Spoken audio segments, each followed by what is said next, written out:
Hello, yes, welcome to the Nerd³ Patreon Q&A for whatever month. What month are we in now? Is it May yet? The 4th. What month is the 4th? The 4th, April! April, yeah.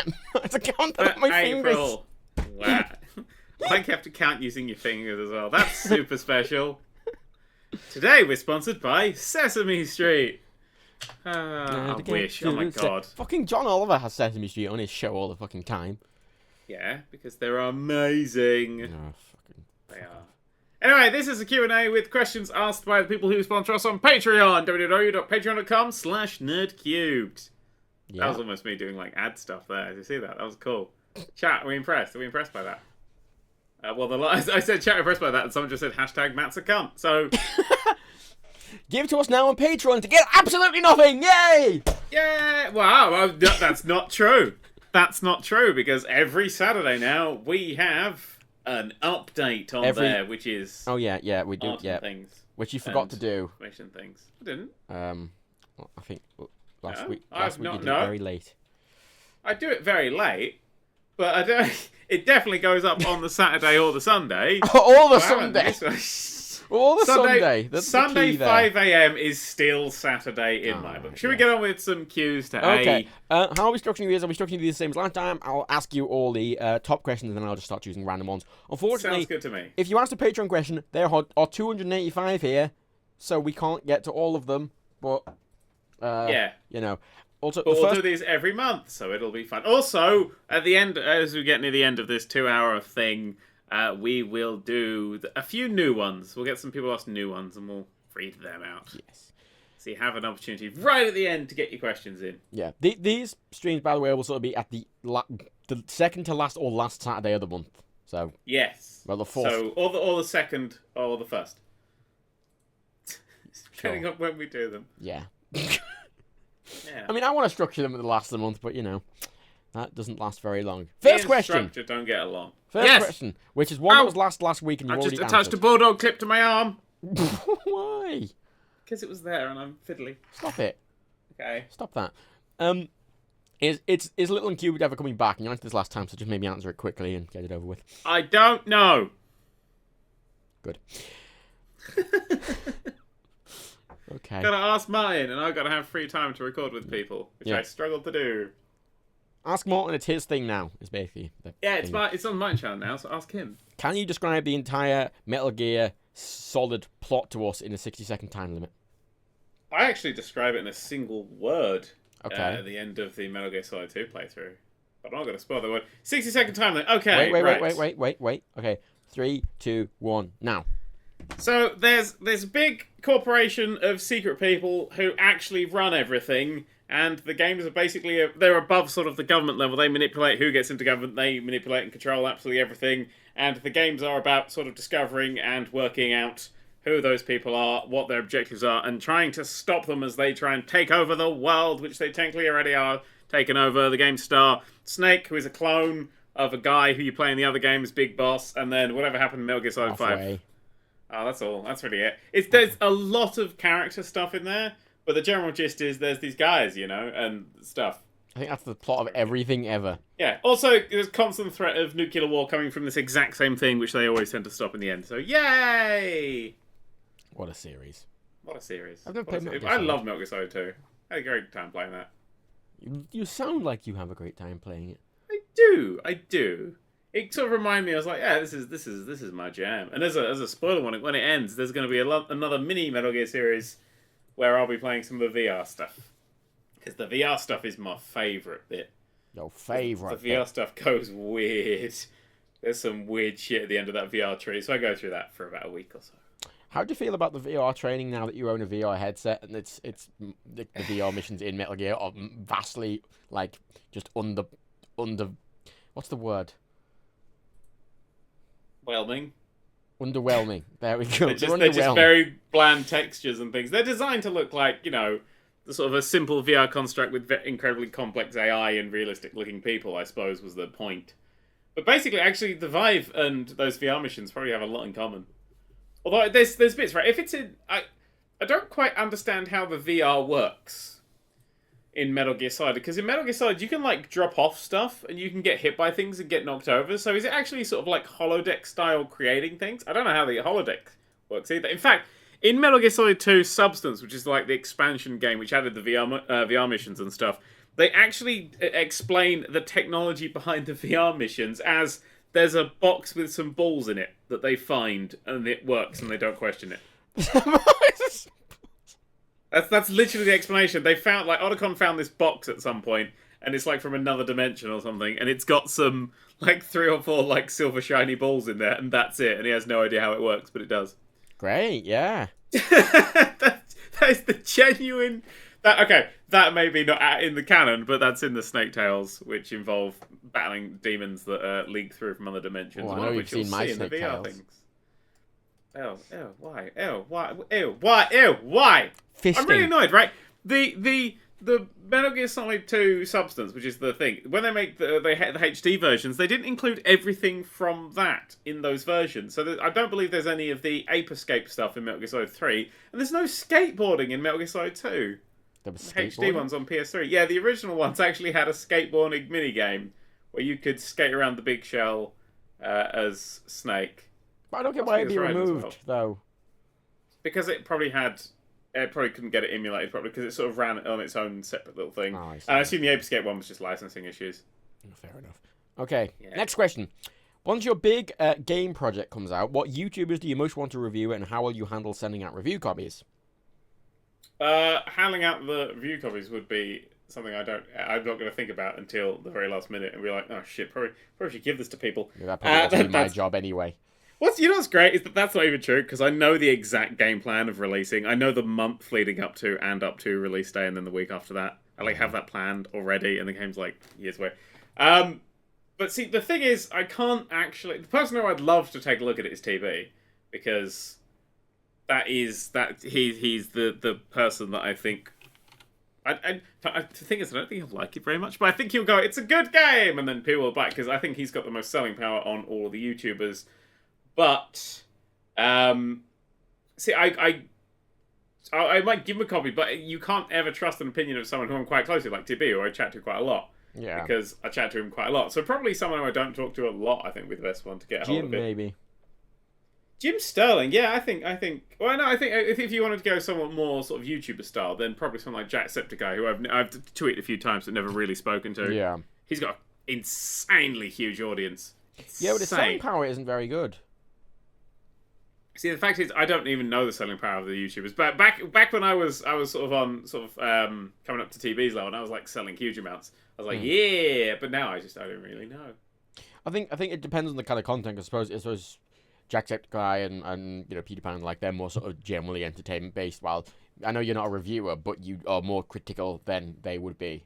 Yeah, the Mirror's Edge video that's about to go up in 40 minutes' time. That might push a few. I will point out there's jokes in it, but there are some slight criticisms. Just a bit. When I started streaming Mirror's Edge Catalyst, I went on a 20-minute rant about how shit beaters are. I got really. That's good. Someone actually tweeted me today. Are you gonna have early beta access to your games? No, it's gonna come out. It's going to be done. Yeah. It's going to come out when it's done. We will actually genuinely hire professional game testers who will fill in forms and feedback things to go through. Like you had to do back in the old day. When the game comes out, the game will be done. Well, it's very anticlimactic when it sort of comes out of beta and it doesn't really work. And it's sort of like, it's rather than a massive explosion of like, here's the game, it's sort of like, it kind of, and you sort of stumble a bit and it sort of ends up walking a little, but then it's sort of, everyone sort of doesn't care anymore.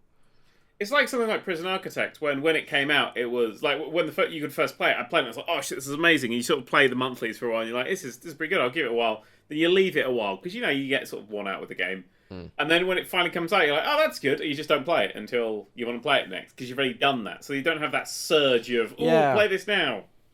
I think early access has a lot of problems. I think the only thing you should ever do early access for is if you need to fund your game. Well, yeah. I think that's the only time you should ever use it, because I think in every other way it is very damaging. I think Kerbal was a good example of something because it was getting a good amount of user feedback on. It was a very unique kind of game as well, and you needed the actual user feedback from people who liked it on what they wanted in the game. Which I suppose is somewhat important.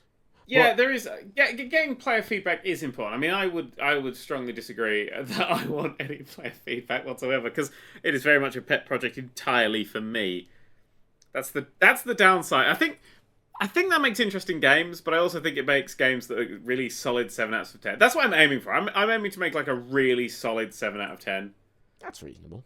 I like a really, like, I always said that my favourite sort of games sit in that category. Like Mirror's Edge, when it came out, was very much a 7 out of 10 sort of game.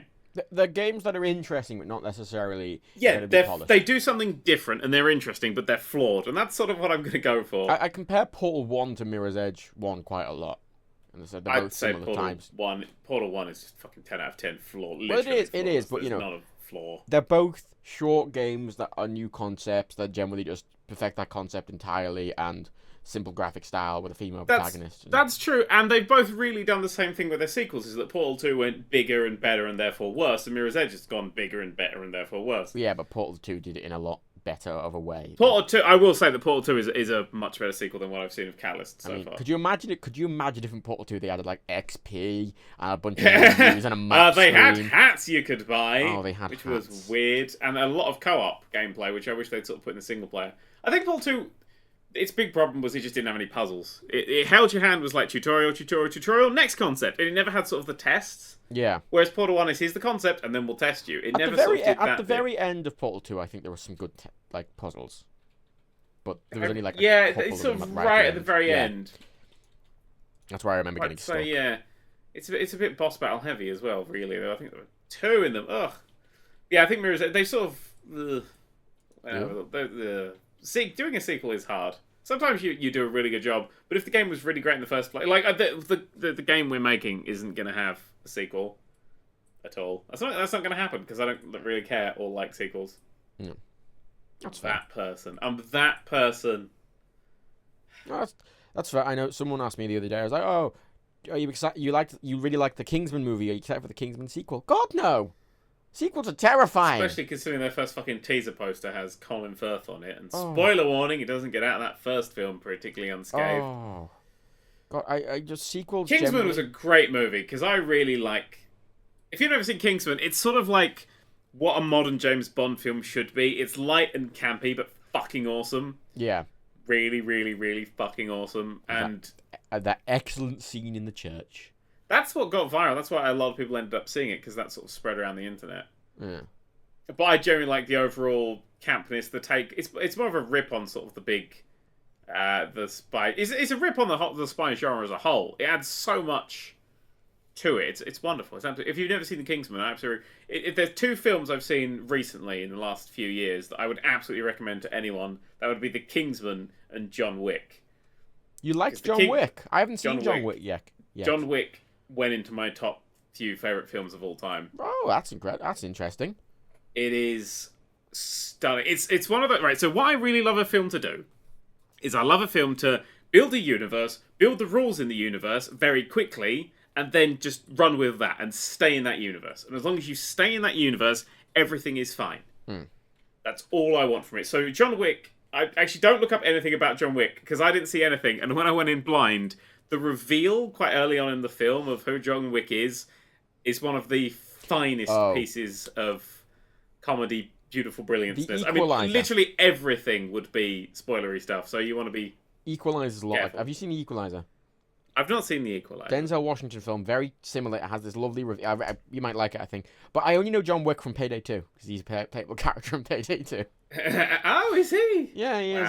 The earliest playable characters in Payday 2. It's interesting. Yeah, but go see John Wick, because I know that's getting a sequel as well. But I think that could actually work with the sequel if it was a bit more prequel-y, maybe. Well, Crank 1 and 2 worked, I think. I've never seen them. They're ridiculous, but it's sort of movies that... It depends what they're trying to do. Like, Terminator 2 worked because it did so much different from Terminator 1. Terminator 2 is... It wasn't just pandering to the Terminator 1 audience. Crank 1 and 2 worked because Crank 2 was just more of Crank 1, and that's all people really wanted, because Crank 1 is just this ridiculous film about them going around trying to get adrenaline to stay alive. Yeah. I'll tell you what, fucking a great sequel, and that's Die Hard 3, because Die Hard is quite possibly one of the greatest action films of all time. Now It's up there with John Wick. Yeah, I said it. Just, again, side note on John Wick, it's the direction.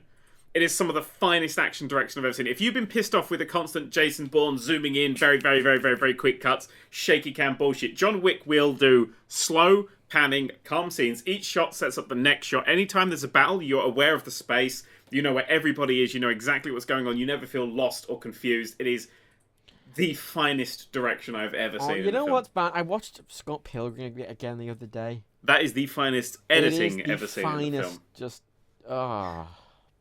I bought Scott Pilgrim. I bought another copy of because I saw it in CEX and it had a different cover. That's fine. That's the levels. I'm of fine giving more fandom money out to that movie. Me too. Anyway, next question. We get on to the next question. Oh yeah, we're doing that. We're doing that. Yes. Hang on. I was going to say something. Right, I went John Wick, and then I went, oh no, Die Hard.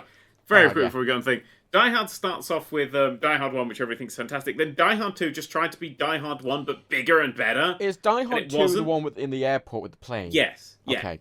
Yeah. And then Die Hard 3 tries to just be its own weird little thing, and save like the final few scenes, which go a bit strange. It's way more successful because it does its own sort of thing. I even quite like the fourth Die Hard. I think that's pretty good as well, doing its own thing. The fifth one is atrocious. It's awful. So many levels. But yeah. Anyway, next question. Also, I know people in the chat are complaining about going on tangents, but I think tangents are what makes some of this interesting. There's no point in just rapid fire. Yeah, I this is the thing I'm trying to bring into the podcast and this, is that when I think a conversation flows, and interrupting it to get back on track, just sort of like, a conversation that flows better is nicer, I find. I'll interrupt it after a certain amount of time, just...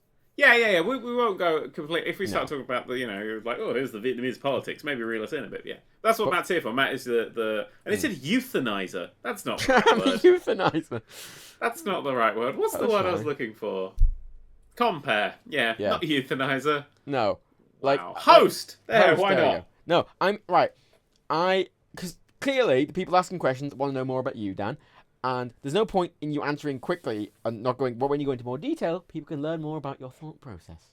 That's true. Oh, actually, on that note, Dad Cubed is doing a Q&A for his next vlog. So if you go to his most recent vlog and type questions for Dad Cubed, then you can... he'll be responding to those in a video. As he said in the video, don't ask questions about Dan. I love Dan. I promote his channel a lot. And then he got a mug. I like the mug shot. I enjoy those little things. The bit with him yelling is so reminiscent. I really didn't get the bit with him yelling. It's shoehorn. It's just... Right. Because I do upload... He edits his own videos and then I upload them. Yeah. But they are some of the maddest things. Like, when I get hold of them, I'm really quite excited to watch them. Like, his video today is quite possibly his finest gaming video because it's Dark Souls 3. And he has no idea about Dark Souls. This is why he doesn't even know the difficulty level. This is why I got him a copy. I didn't tell... I was tempted to warn him and I went, no... No, I'll just send him the game. Won't tell him anything about it. You've never seen anybody go into Dark Souls. Because Dad doesn't have his ear to the ground of gaming. He doesn't know what games are coming up or anything like that. But you've never seen someone play Dark Souls without actually knowing what Dark Souls is, and it's quite the thing. It's quite joyful, I find. Anyway, let's go to questions. That's what you do when the conversation comes to a natural end or there's a lull. That's when you fire the next question off. Now, if you could have Lego make any set you wanted, what set would you have them make that doesn't exist yet? That's... I don't know. I like buildings. I like building buildings. I'll tell you what, they're not doing a Simpsons set this year, which makes me sad. No, because I love the Simpsons set. And the Quickie Mart was great. The Simpsons house is quite crap. It looks great from the exterior, which is why I never have opened. I think the Quickie Mart is one of my favourite builds ever. Yeah. I love the Quickie Mart. I think it's stunning. So if they went for the Quickie Mart level of detail on Moe's... Oh, Moe's, yeah. That would probably be my favourite ever Simpsons set. If they provide a bunch of like different minifigs, but I'd love a set of B-shops. Like... yes. Put them on the rooftop and shit. Like, just have all the Easter eggs from Moe's. I would... Yeah. Because that's what you just have all the references that went through Moe's episodes. You'd have Flaming Moe's. You could even have like a tiny build of a... the love tester. You could have a killer whale in the back. Yeah. All these random little Moe things. No, that'd be good. That'd be nice. They're interesting minifigs you haven't got yet. What else would I like? I kind of want them to do more of the carnival stuff as well, because I think that Ferris wheel and that rotationary ride thing are two of the most beautiful builds they've ever done. I think they originally did a Ferris wheel, but not Ferris wheel, a merry-go-round. But I think it's very hard to get a hold of. Well, this is interesting because you really like buildings and sort of those sort of builds. I really don't like those kind of builds. I'm big into the sort of like robots and ships and cars. That's true. Yeah, I'm not. The cars don't really do anything because I have like my own street now. Like the street that you've seen in the background is now across 2 tables. It's a 4-meter street. It's still being built and it's still being planned. I don't have a huge amount of Lego time at the moment, but I do have a huge. Oh my god, I have got the largest stash of Lego I've ever had. I've literally like 20 to 30 sets of like tiny size to the Ghostbusters one size. They're just sitting around because they're collecting up and I haven't got a lot of time. Because if I find them cheap, I'll get them. Because Lego never goes down in price. No, God, it's a really Lego is the price, and then it is more expensive, and that's the way around it goes. So it's this is how I feel like we can justify it. Because it's like, no, it's not a toy, it's an investment. Yeah, I mean, I've started now. Whenever I do a video on it, it technically can get the money back, but I've got quite a lot of it. Yeah, I've not touched. I am currently building the missing modulars because there were 3 modulars that came out before I started collecting, and those things sell for literally thousands of pounds. And I managed to get all 3 of them for under £2,000, which is kind of a bargain in Lego world. Yeah, it's still very expensive. But... Still incredibly expensive. That is the most of it. I didn't buy any Lego for quite a time after that.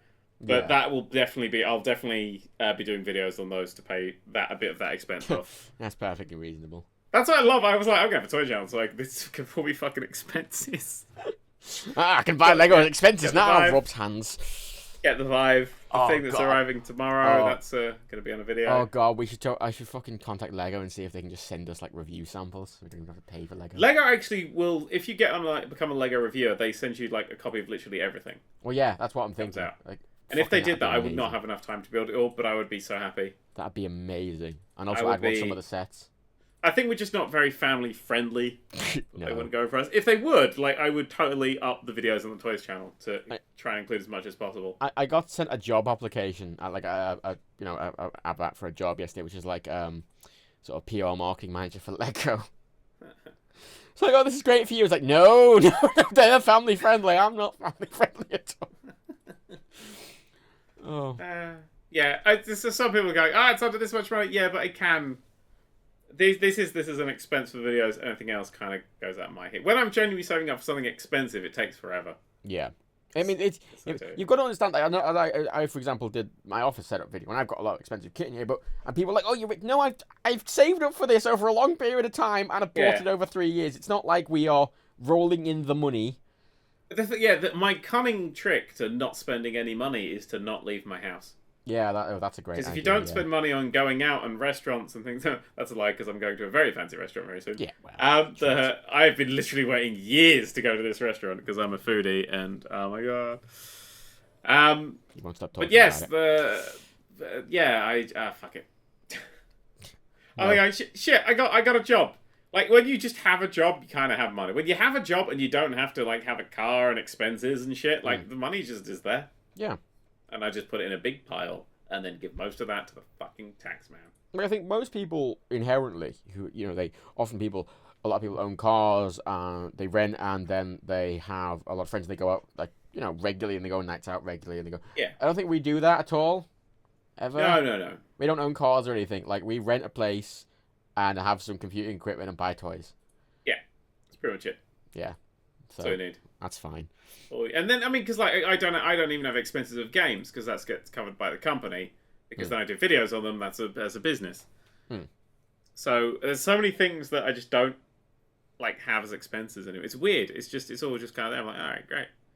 Patreon's paying off the employees for the games. It's all good.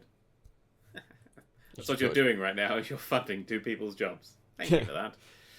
Good job. Next question. If you had a whoopee... Sorry, I just had to see the Twitch chat. Someone said, KSI has a Lambo. Oh, yeah. When are you buying a fancy car, Dan? No, thanks. Yeah, fuck KSI. Seriously, fuck KSI. I really don't like shit, KSI. Drama alert's going to be all up in this. I really don't like KSI. I fucking... Oh no, never mind. Not even gonna. If you had a whoopee cushion, and we're in a room with the CEO of Konami, EA, Ubisoft, and Square Enix. They didn't put the U or the E in Square. So Square. Whose chair would you put a whoopee cushion on? Does the whoopee cushion explode and kill someone? Sure, let's put a stipulation. Yes, it will kill them. I don't know.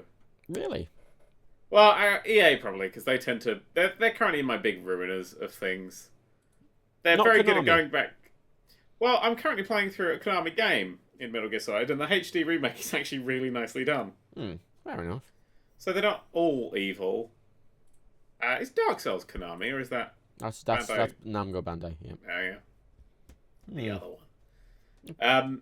Yeah, well, because EA, I mean, I've still got a sore spot from when they fucked up Star Wars Battlefront, and now I've got a sore spot from when they fucked up Mirror's Edge. Yeah! They're very good at taking things that I hold very dear and making them a lot simpler and duller, and adding things that are unnecessary. Ubisoft, for all their mediocrity, most of their stuff is relatively new IPs. So they're not really fucking up. Boring new IPs that I have no interest in. I know. But, like, you know, Assassin's Creed is something that they've never really fucked up too badly. It's more of the same, and it's very mediocre a lot of the time.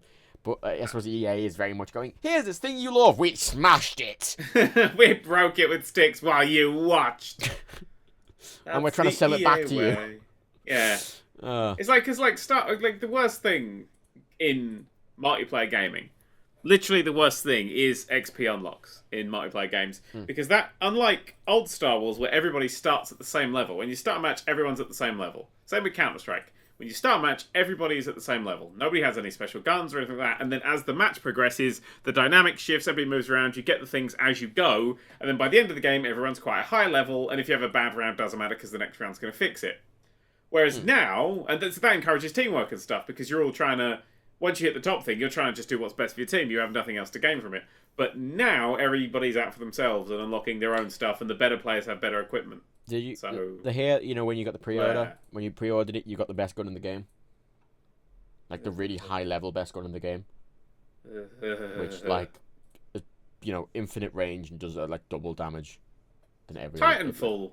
That did a good job of balancing that, because it gave the best gun at the very start in that nice lock-on pistol. And Titanfall 2 is coming out soon. I bet it'll fuck everything up. Probably. Because that's the EA way. That's the EA way. EA, actually, considering everything is coming out in betas, EA now just stands for Early Access in my head. Yeah. Hey, Hitman's got a new thing. Like, I give a fuck. This is the thing as well with Hitman. I wanted to mention before we were talking about Early Access. When you said, you know, you don't care after a while. Hitman's totally doing that. When it's coming out in, like, fucking... It's just like, I played it to death a month ago. I'm not going to fucking restart my interest every month and a half for a whole year. Yeah, the problem I have with it is I don't like repeating things, as anybody who shouted at my Metal Gear Solid Ground Zero's video said, when I was like, this is like a 40-minute game and then you're done. People are like, no, it's got 80 hours of content. I don't go in for repetitive game. Like, if I'm doing the same thing over and over again, I'm likely just done. Didn't you do that in Metal Gear Solid 5? In Metal Gear Solid 5? Yeah. Oh, you have to do that to progress. Oh, right, yeah, you have to do it. Right, you have to replay the missions. Like, literally, the last mission of that game is awful. The fact that I got such high scores, I'm so confused by. As you've seen, quite a fan of the Metal Gear series. Quite a big fucking fan of the Metal Gear series, and that game isn't very good. The end of the second half of that game isn't very good, because you have to replay all these bloody similar missions. And it's the map design's awful. There's so many problems with that game. That's going to be one of those games that, you know, like, reviewers praised to the sun when it came out, and then a little while later are like, yeah, it's not that great. Yeah. It's going to be one of those. I feel like, I mean, if you're going to rate it 9, 10 out of 10, that's going to be something you're going to remember in 2 years' time. Yeah. That's going to have, like... I could never rate an Assassin's Creed game more than, like, a 6, even though I like them. Because as good as they are... 4, Black Flag, 4 I think would... Right, yeah, 4 I never finished it, because you had to go and land every now and then. But yeah, like 4's maybe a 7, 8, yeah. Yeah. But I think something that's like 9, 10, it needs to be like Mirror's Edge. Like, to me personally, you know, Mirror's Edge, Portal 1, Grand Theft Auto San Andreas. It's games that are still good after all this time. Yeah. That said, I went back to San Andreas the other day and it has not aged well. It really hasn't. No, especially now it's a slightly worse version on Steam. Oh, well, it has proper control support and proper 1080p support, so you know what, I'm alright with it. Yeah, but it has less songs, and that's the only reason I go back to those games these days. This is running down a dream. Tom Petty's running down a dream. I'm running down a dream. Da-da-da-da-da-da. Now we're gonna make Da-da-da-da-da-da. Da-da-da-da-da. Da-da-da-da-da-da. Go every day. Da-da-da-da-da-da. Right. Yeah, a dream. Down. Da-da-da-da-da-da-da. Sorry. Nice. Next question. Yes. You've been raving about the Vive on Twitter. What's your favourite Vive game at the moment? Oh shit, I haven't played it for long enough to have a favourite 5 game. Like, I'll go through what I've actually played, and I haven't played it like all of everything. Like, the tutorial is pretty good. Like, that's just the tutorial. A balloon came out of my controller and I jumped. Like, that's the... It's just so good. Like, I've got a big fucking smile on my face because the Vive is the fucking future of Makes everything. you feel At like the a moment, child. I'd say it's so... It's just so the next level. Like, first there was movies, then there were video games, and now there's VR. Yeah. It's so immersive. Like, it's so immersive. A lot of people I know look at it and they scoff because, oh, it's just, you know... But it's when you actually try it, and the ability, like, job... I referenced Job Simulator because I saw... I was sort of watching Jacksepticeye. I play some of them. I just want to see what they were like. And there's... In the Job Simulator, when you're doing in the kitchen, you pick up the kettle with one hand, put it under the tap, put your hand over the kettle, turn on the tap, fill up the kettle, and put it on a stove. Yeah. And that's the simplest fucking thing in the world, but you've never been able to do anything like that in a game before. Just manually like that. It's nuts. I think that the biggest thing that the Vive has going for it is those motion controls, and I normally hate motion controls. I've been on record for that. But they're so well tracked. Like, I did a video on the tilt brush. They're so well tracked that if I throw a controller up in the air, I can catch it. Yeah, it's amazing. And I'm technically blindfolded, but I can still do that thing because it's a physical space that I'm aware of. I know when I tried it in sort of EGX, stood there, and then I saw the controller appear, and then it started coming towards me, and then he handed it to me. I couldn't see anything, but I could see the controller of the VR. I reached out and grabbed it, and it was very confused for a moment. Yeah. You don't need hands to know where you're grabbing. I find that very weird. They're working on gloves. Uh-huh. So, like, to work in tandem with these controllers, or, you know, that's either very or. nice. I think one of the most impressive things about those controllers is when you're holding them, there's a trigger at the back. It's like a squeezy with a click trigger, which I love those sort of triggers. If you turn it round and have a look at it in the VR on the main menu, you can actually see it squeeze to the level you're squeezing it at. And it fucking blows your mind. It's so... I'd say at the moment my favourite thing is the tilt brush bash because it's the only thing I've really spent any time with. I enjoy the lab. I especially enjoy the one where you're just up a mountain. I look down a mountain. I was like, holy shit, I'm looking down a mountain. What the fuck? And I love the portal thing. Oh my god, right? GLaDOS, like, she's in your face in that portal thing. Shit myself. And it is. And then the floor opened. I freaked out so much. I never knew she was that big, and then I was stood in front of her going, that's it. Pretty right? big. That is one of the most impressive things about VR is everything has a scale. Like, they've got a solar system thing in that game, right? And it's a solar system that's, like, realistically scaled to everything. And, like, so the Earth is, like, this big. It's like the size of a marble. I actually held up my fingers there. But it is that big because it was that big when I grabbed it. Yeah. And I grabbed it and I flung it into the sun, right? Because that's what you do. But I was like, I'm just going to teleport closer to the sun. And I teleported, like, really rather close to the sun. And I was just, in my face was just, was the sun. And it was huge. And I'm standing there in front of this absolutely huge, like, building-sized sun that isn't real. But it's there, and it feels like it's there. I want to point out as well, Universe Sandbox 2 supports Vive. That scares me. I know. That scares me. It does, I brought some new games though. There's stuff like Audio Shield and things that I really want to have a look at that a lot of people have been raving about. Also, Keep Talking Nobody Explodes supports it as well. There's a lot of things that I desperately want to have a play with. But I've got a lot of work to do right now. Right, yeah, it's the sad thing, isn't it? It's like, fuck, I want to play with my toy! Yeah. I can't wait for mine to come. I'm so jealous of you. Should we do a question? Let's do a guess question. We sort of sidetracked. Yes. Quite a bit. What's your favourite moment from your time doing YouTube? That's I don't know. I remember I quite like meeting Stephen Moffat. That was fucking cool. Going to the Sherlock premiere and hanging out with all the people who made Sherlock and with his awesome kids and stuff. That was pretty cool. That was. You see, it's just sort of like, yeah, no, like the whole time I was there, I was just sitting there. And there's like all the like celebrities in the world, like people like massively respect and love, especially like Mark Gatiss, who I had a chat. I talked to Mark Gatiss about Papers, Please. So happy. But I just felt so overwhelmed. I was like, this is not where I belong. This is I don't belong. Well, I had this here. in the BAFTAs. It was just nope. Yeah, it's like I don't know. I mean, I think my favorite thing about it is the little moments when just someone will like message you on Twitter, like someone like way more like the other day it was Bo Burnham liked my tweet and said like send me a little love heart emoticon. I'm like, that's fucking Bo Burnham. Yeah. He's just like one of the best fucking comedians out there at the moment. That's just nuts.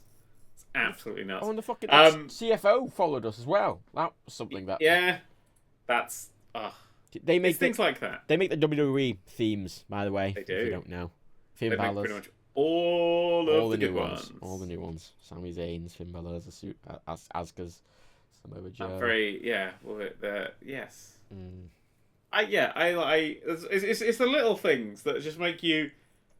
I don't know. It's whenever it makes me step into sort of the world of celebrity, and I'm like, oh, hang on, what is this? Yeah. This is not where I belong.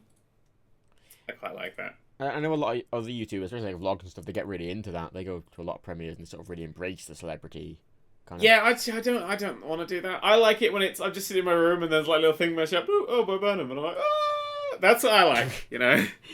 That's my level. Like 15-year-old in you. Yeah. That's fair. I mean, actually, I'll be perfectly honest. The collab with Ashens that I did over Christmas last year was. That whole day was awful. Until I got to Ashes. I will point it out first. Like, trying to get to him. Like, I was like 6 or 7 hours late on that train. You know when I was like, I'm that late? I was on that first episode. I was like, I was like, that was true. Right, I got sort of like halfway and they were like, yeah, this train line doesn't work anymore. Get off the train. And I had to get like 3 buses and 5 trains to eventually get to his house. So I was supposed to get his for noon. I got there at 9 p.m. And so we shot all of those overnight.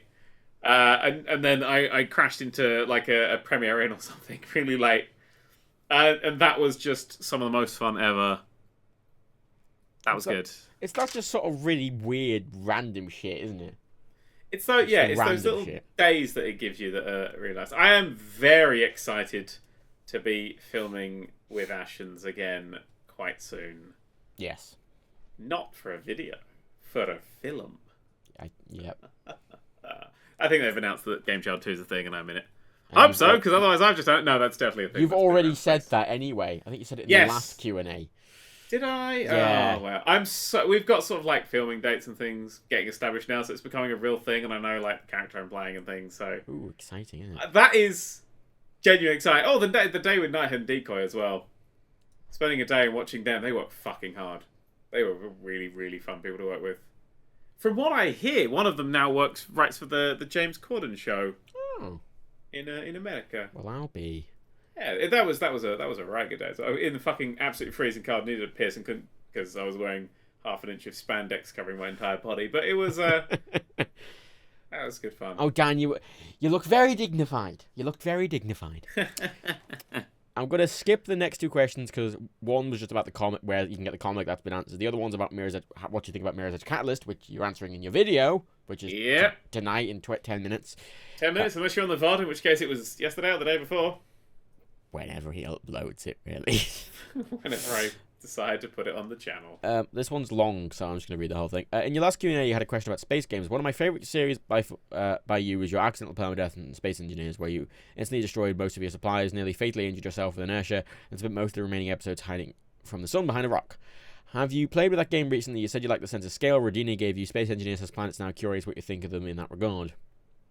Okay, so that was one of my favourite series to ever do. I did that all 10 episodes of that in one go. That was all shot in one go, and that was literally a whole 20-something hours of filming to get it all sorted and done. It's one of those things that happens in games where it just felt like I'd achieved so much as it went on, even though I'd achieved very little. It's one of those, if I ever get remembered for a series, if it's that one, I'd be totally down with it. Because I knock a medical crate off right at the start. I knock a medical crate off. On the first episode, I go, oh, that's not a bother. I'm like, oh, that's gone. You know. Doesn't matter. But then everything else is just trying to build that medical component. Every other bit of that, all the mining, everything, building all the resources, was just to replace that one thing I knocked off because I was clumsy. And I love the way that came back together. And I love that. And because I normally would just record an episode and then be like, oh, that's a thing. But that just spiraled, and it was beautiful and brilliant. I tried to go back to it recently, but it was running ridiculously slowly. It was like when they just introduced planets. So they were giant balls of lag, and I haven't seen it since then. So I do like that game. I do like it when a game gives you like one of those moments. Yeah, I remember you getting a lot of criticism for that. People saying you faked it and stuff, but it wasn't. You're just incompetent. No, you get like this is the thing. When Dan does something and he fucks it up in a game, he's not doing it on purpose. He is just that incompetent. I know it's hard to believe, but I will say I will argue I'm not that incompetent. There are moments when you're making a YouTube video, especially during the Metal Gear Solid stuff, and I'm trying to think of I need to explain what I'm doing, do the thing I'm doing while I'm explaining what I'm doing, and make it entertaining. That just adds a lot more to your brain. Like if I do a run on Mirror's Edge Catalyst as I did in the thing, and I get like a certain time, what you'll notice that the score dramatically drops. I knock a few seconds off of it, but you'll just see like a one after that where I don't beat that fresher score. That's because I tried to do one without talking, and just without talking, going the same route, I locked like 2 or 3 seconds off. Well, I had this because it slows you down. Yeah. It breaks you and things. I was doing because I'm also pretty incompetent as well. I'd like to point that out. You are. Like I did the Mirror's Edge Catalyst stream last night when I was trying to do speedruns, trying to get people to help me, and then I went back to do them today, and I did them 3 seconds better. It wasn't talking. It's that first one that you do, the guy's got like when I was doing the video, it was like 25 seconds to beat. I was like, how the fuck are you doing? Oh no, I can't. It's like 7 seconds, and I don't know how to cut 7 seconds off that. It's ridiculous. Yeah, I've got no idea. I was like, well, there's the running back exploit. If you turn around and you sort of right click backwards and you dodge backwards, it's faster than running, but you have to be against the wall for it to work. I don't like exploits and things like that. I like it when you can just run. When you do it legit. Because a lot of in Mirror's Edge 1, because you were never battling leaderboards, you were battling top 3 times. So you're battling a gold, silver, and bronze time when you do the time trials. You could go against the leaderboard as well, but it was mostly trying to beat those times. So it had a single player focus, which meant there was actually something you could achieve. And to get times like that, I mean, my favourite one was that spiral staircase, when you could run up the staircase, or as you were going up to it, you'd do a wall run, you'd do a quick turn, you'd jump, you'd grab onto a thing, another wall run, another quick turn, grab the thing. As you're running up the first flight of stairs, you'd run up the wall, spin around, grab, and you do all of these ridiculous kind of things just to knock like a second off. Yeah. And you need that just constant button mashing goodness. But that kind of stopped. A lot of it in Catalyst is just running, jump, running, jump, running, jump, running, jump, running, jump, running, jump. It didn't really sell itself to me. It didn't really sell itself to me because it's a lot. I think Mirror's Edge just worked linear. And as much as I was there when it came out going, oh, it would have been great if it was open world.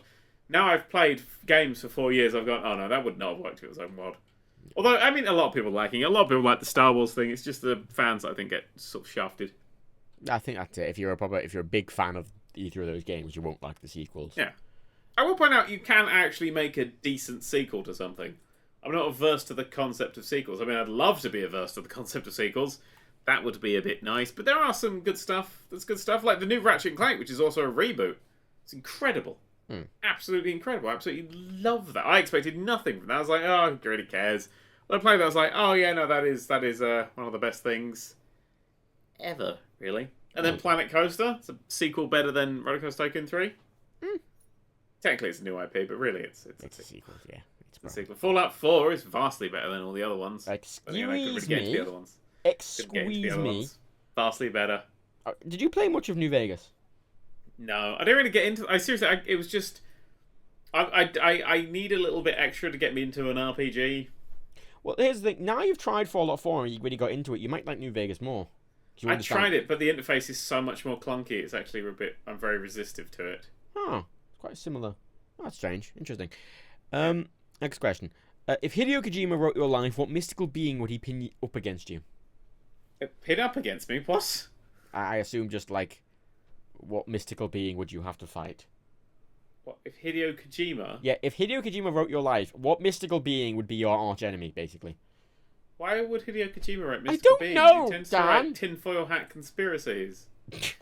Secretly, just thing. Hideo Kojima's been running. He managed to make a fucking conspiracy-based Castlevania, for fuck's sake. That's his thing. He made, what was it, that playable teaser? That was a fucking teaser for a game that will never come out, and that turned into a conspiracy. I don't know, fucking, he never does, really. A giant robot. Whoa. Fucking... Yeah. What has been your favourite challenge video to date? I'm just gonna sort of speed through these a bit now, just before we get to the break. I don't know. I can't think of any. It's one of those things like, what's your favourite of all of these things you've done? I don't know. Although I can go on my fancy website, nerd3.co.uk, and search using the live chat. Search using the word challenge. There we go. It's most likely going to be something with GTA. Oh no, I really like that Rodina one. I really actually, wow, some of the besieging Kerbal stuff. I like it when she explodes and goes wrong, and Rodina when I'm chasing the ship and it just sails off. Oh man, that made me laugh so much. I know it's one of those just beautiful fuck up moments. I know one of the infamous ones from that is the Grand Theft Auto 4 Tsunami one. I remember that was very popular. Yeah, that's a very nice little one. I enjoyed Limbo, the Limbo one where I had to face my fear. That was a bit fun. I did enjoy that. I like the playing as Jesus in FTL, mostly for the fucking emails it generated. Well, yeah. That's the best. Next question. If fans see you in public, do you mind them approaching you, or would you rather they didn't? You can say hi. I don't mind you saying hi.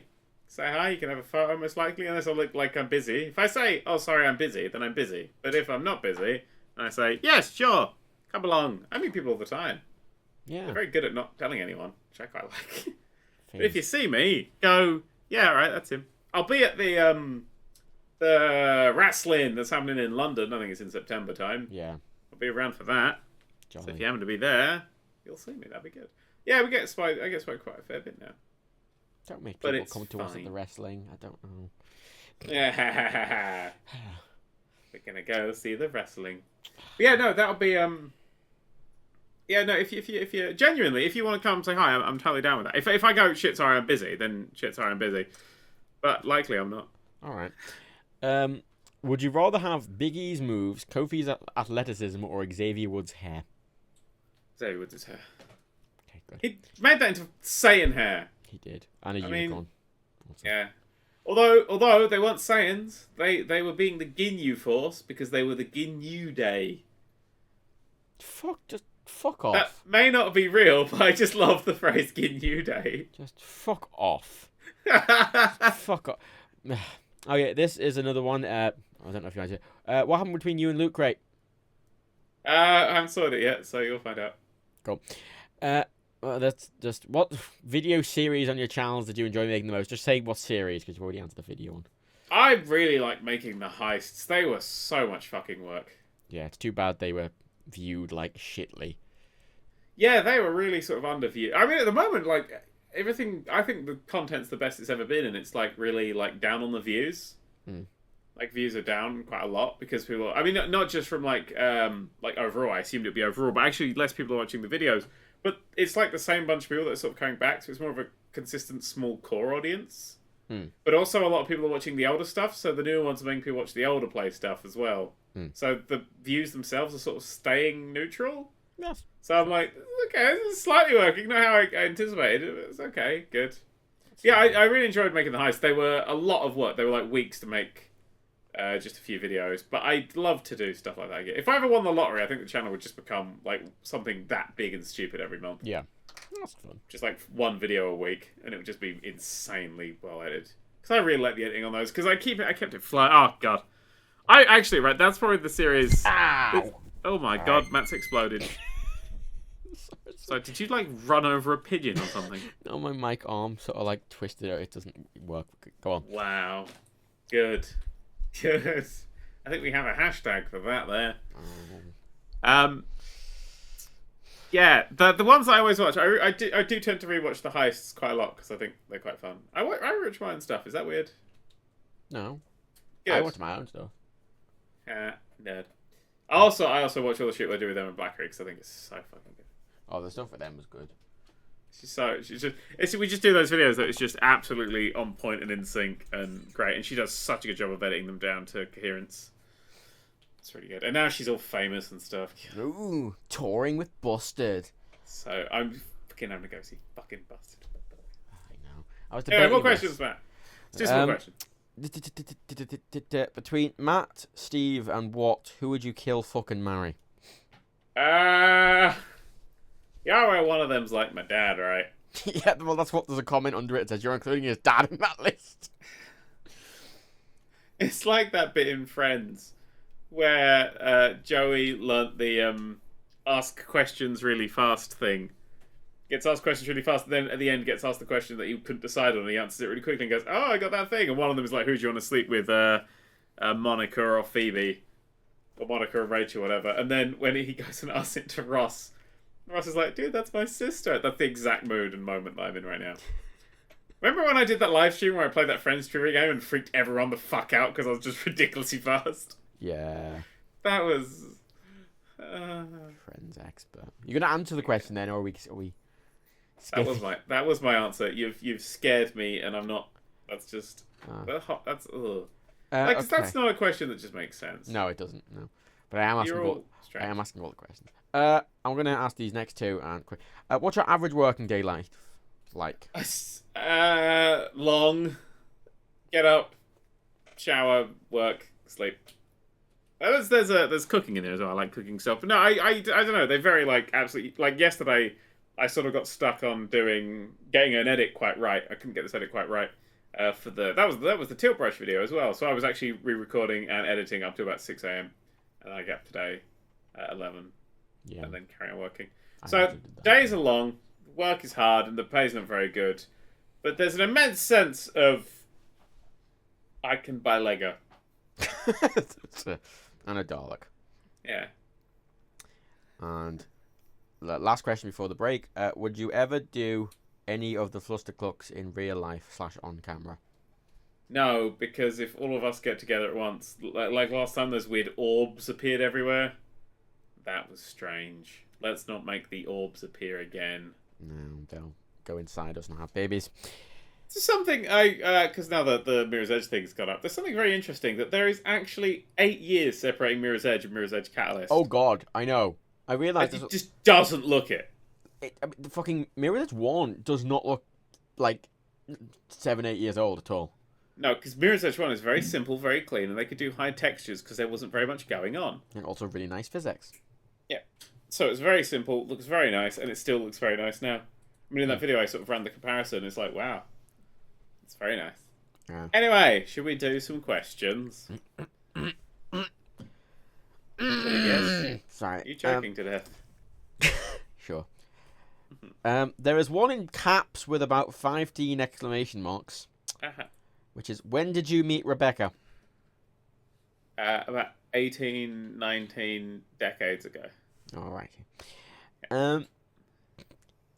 I'm just gonna. There's a couple. It's getting to the point where now a lot of these are repeating. Yep. The things that people want to know. There's a lot of about Mirror's Edge 2. Well, don't know my opinions now. How did you get to know Stephen Lawson, and how did you being on Going in Raw come about? That was set up by Machinima. Machinima had this small phase of actually trying to set up lots of collabs, which I really enjoyed, and I kind of want them to do again because it was quite good fun. And they were like, "Hey, there's these two people who do this 10 for the win thing. Would you like to help them write one?" I was like, "Sure, that sounds like a thing to do. I quite enjoy random things to do. As I've already said this episode, I like it when we get random things." So we did that, and then we wrote it and planned out all the things and stuff. It was that one where it was like the biggest cock-ups in gaming or something, which had my favourite story ever, which is where they gave away the demo for, what was it, James Pond 2. But in the demo, the only way they made it a demo was it was the whole game, but the levels were just locked off. But if you put in the unlockable levels cheat in the demo, it unlocked all the levels of the game. Ah. So you could play the entire game via the demo. And I enjoyed that. But yeah, no, so we did that thing there.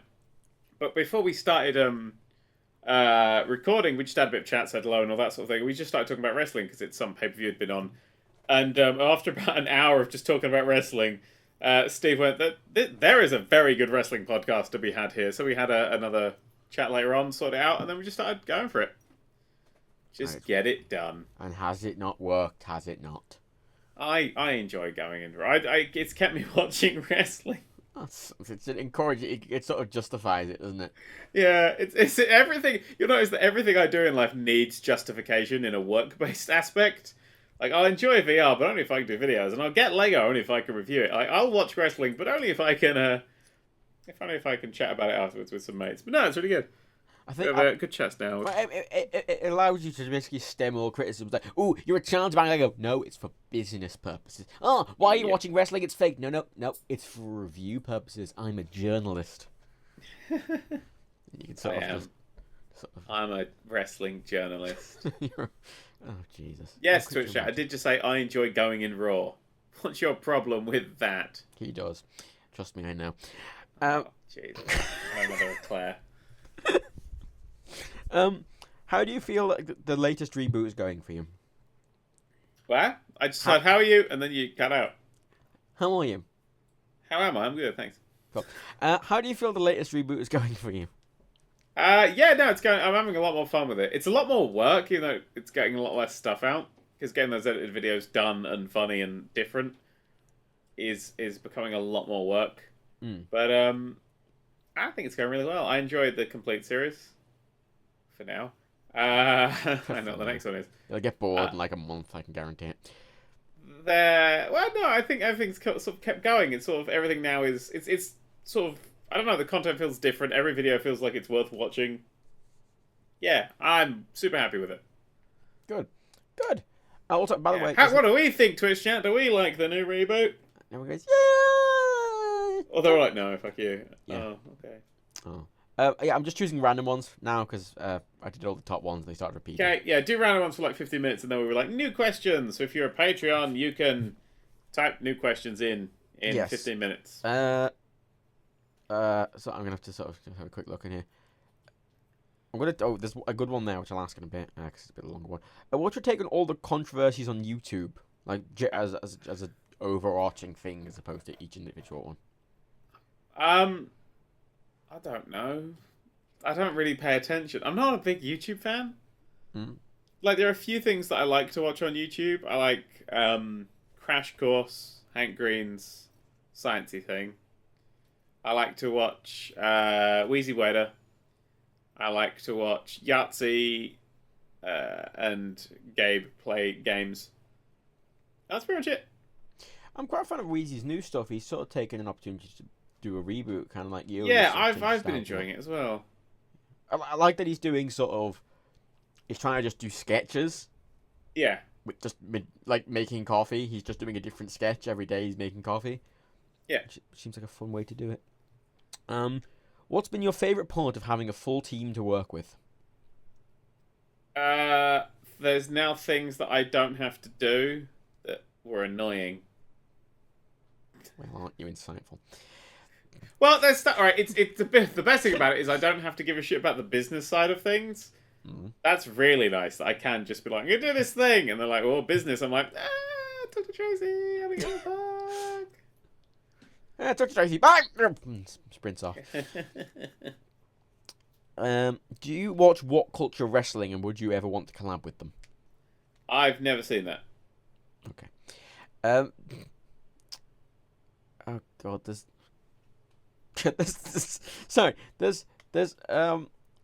a question called "What do you think of Max?" and then the same person has commented 5 times with the same comment that says specifically, "What problems do you have with them?" Oh right, so then Max is in like MAX, like some guy. What do you think of Max? Oh, you twat. Mac computers. I don't think that's an interesting question. I just thought the comments just amused me slightly. What's the hardest part of what you do as a YouTuber? Any element of your professional career? Professional. Yeah. Shut your fucking face. The sheer amount of work. It's a lot. It's a lot of work. That's the thing. Is a lot of people are like, I could do that YouTube thing and just play games, and then they'll try it, and then they'll massively, miserably fail because they're like, oh, I didn't get success after 10 minutes. Well, this I don't know. I've always said that the work you can just sort of get used to, but keeping myself interested is the hardest part. Well, this feeds on to another question, which I'll just ask now. Do you have any tips or suggestions for anyone starting a new YouTube channel? I know you've said in the past that when you started, things were like different, blah blah blah blah blah blah blah. Yeah, and I'll say that again because I don't know. Do you have any just tips for someone trying to get into it at all? No. None. That just is how much of an entirely different game it is now. Well, even not as a game, even just like from a work perspective, the actual work you're putting into it, let alone the business, even just making the videos. Well, like work hard, do as much as possible. But the thing is, you might have to have a job, and you might have to go, I don't really fancy it, and have to do this sort of thing. But different things work for different people, and like I've now been around for I think over half of YouTube. Like over half the time YouTube has been a thing, I've been doing stuff in it. So that's how young of a medium it is. There's nobody doing that. Like if you were to say that about games, you would have been working starting in the God, how old are games? How old are games? How old are games? Like what, the 1980s? Well, late 80s? They started coming around sort of the mid 70s, and then they properly started coming in the early 80s, I suppose. I'm talking about like from the very actual beginning of it, is what. Oh, so mid 70s, it's oh geez, that's the 90s. Is separate. Oh god, there's some terrifying thoughts happening to me recently. Okay, good. It's like GTA Vice City is now closer to the 80s from when it was released than we are to its release date. Oh. You can actually like fit the time between the 80s themselves and Vice City in the time between Vice City and where we are now. Oh. Oh. And I think like San Andreas is like in between now and somewhere else, and it's just like, oh, okay. This is okay. This is scary. It's like fucking what was it? Something had its birthday. Like a game had its birthday recently, and I was like, oh. It's like Portal 2 is now 5 years old. What? Yeah, that's one that got me the other day. There was one that was because like Mirror's Edge is 8 years old. It's like, yeah, it's okay. I want to make another point about YouTube as well. That always watch your thing before you put it up. A lot of people don't do that. I have recently stopped doing that. You stopped doing that, but I think you're at a I point have now done where it's that. okay. Every video I've ever made, I've rewatched to make sure it was okay. Like literally every single one. But now, because what I would always do is I would watch it, but I would be going through it and just gently tweaking and changing the times. Yeah. And gently like change things, and it would take like 2 hours to watch it again. So what I've done now is I've just stopped doing that. I mean, I still do it for the play stuff, but for the complete series, For I'm the like, completes, yeah, that's fine. I make notes as I go, and anything else I'm just going to carry on with. So, yeah, it's kind of weird. But that's a really weird feeling, but I'm getting through. I get them done very nice and quickly, well, so it's you're professional. You know what you're doing, and it's good enough at this point. But I think if you're starting out, especially, make sure you've fucking things that like watch it through. Make sure there are no like random bits that you've just forgot to edit, or you didn't delete a bit you cut out, or what. Edit to start with. Don't try and do unedited unless you happen to be a world-class talker. Yeah. So, yeah. Welcome to my Minecraft. Let's play it. Hang on, I'll do the static for you.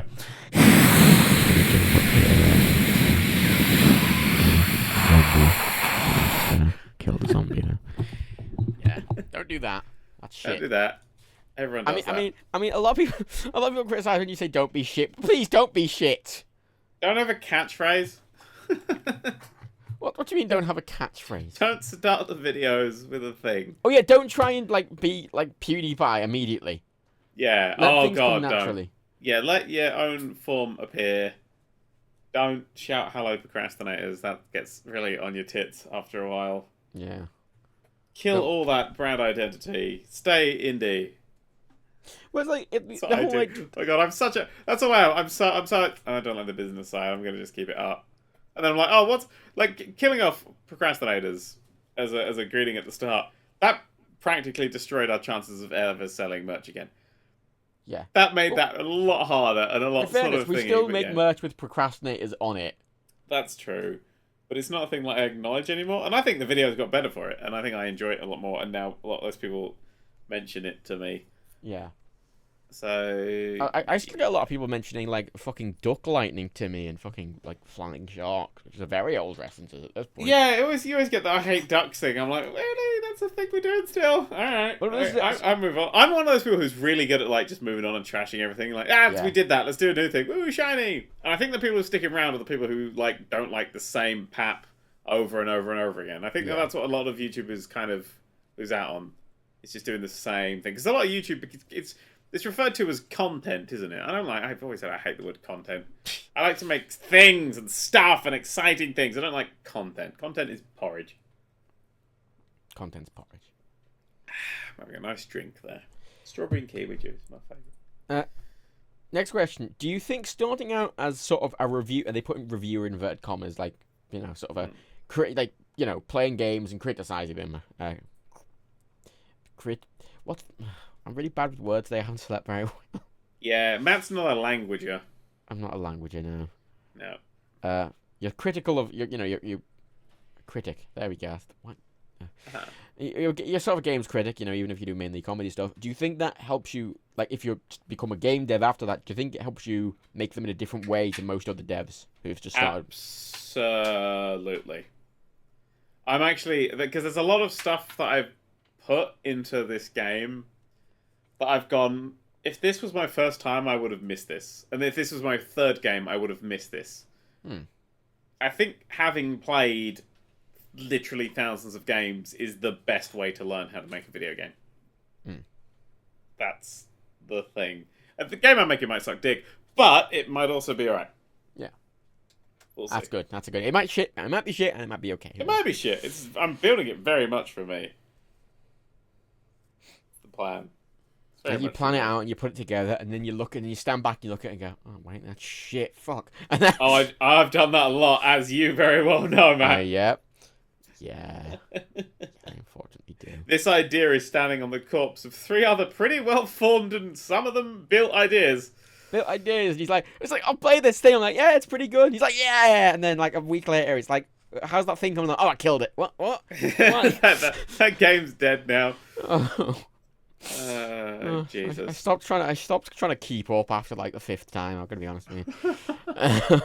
Like when you killed the 6th child, I was just, which one's this? Oh, it's Jimmy. Well, what happened to Timmy? Oh, he's dead. Oh, right, okay. Well, just expect that now. Yep. I started just calling them the children, not even learning their names. What time is it? We'll do 5 more minutes of like these questions, then we'll get some new ones. Yep. What's your opinion on driverless cars, and whose fault will it be when one of them kills somebody? When?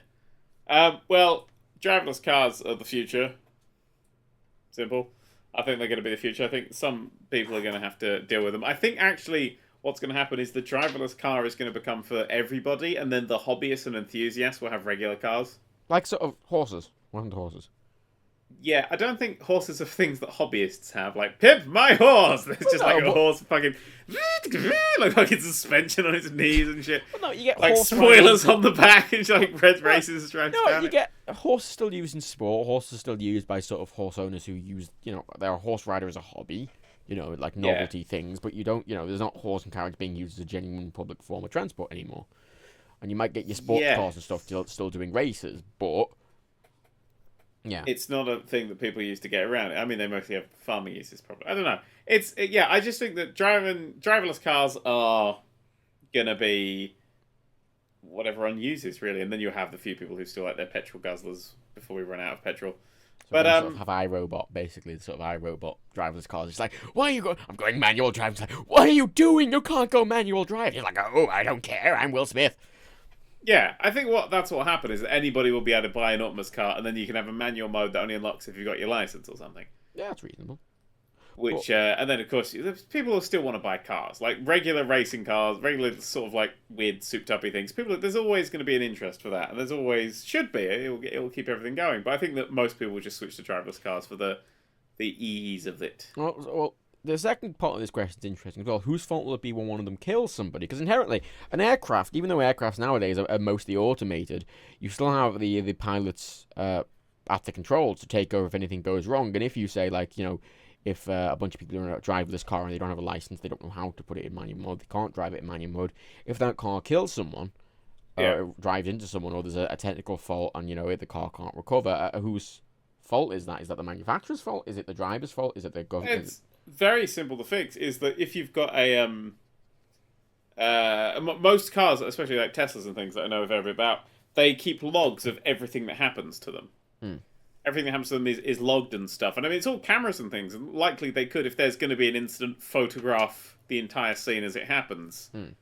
if there's going to be a crash, they go, and then they've got like a full fucking 3D walkthrough of the last 2 seconds before the crash. Sort of like thing. An Arkham Knight style. Like yeah, like that's the sort of shit that could be done. And then you could see. I mean, if there's no driver at the wheel, it's not going to be the driver's fault. It was his car that did it, not him. He just happens to. If you're riding a train and it runs somebody over, it's not your fault if you're just driving around on it. Yeah, but have you ever tried to arrest a car? It's less the arrest of the car. There will most likely be the fines and compensations and stuff like that would go through, if it was in fact the car's fault, would go through to the companies and things. But these cars are built with better than human reaction, so they're likely going to be able to dodge, brake, maneuver out of the way of any of these dangers and things. That's likely going to be what happens. Yeah, it's an interesting thing because I've heard a lot of people say, "Ooh, but I drive because I want to drive." No, you don't. You say that you do, but you don't. A few people do, but most people drive because they need to get from A to B. Yeah.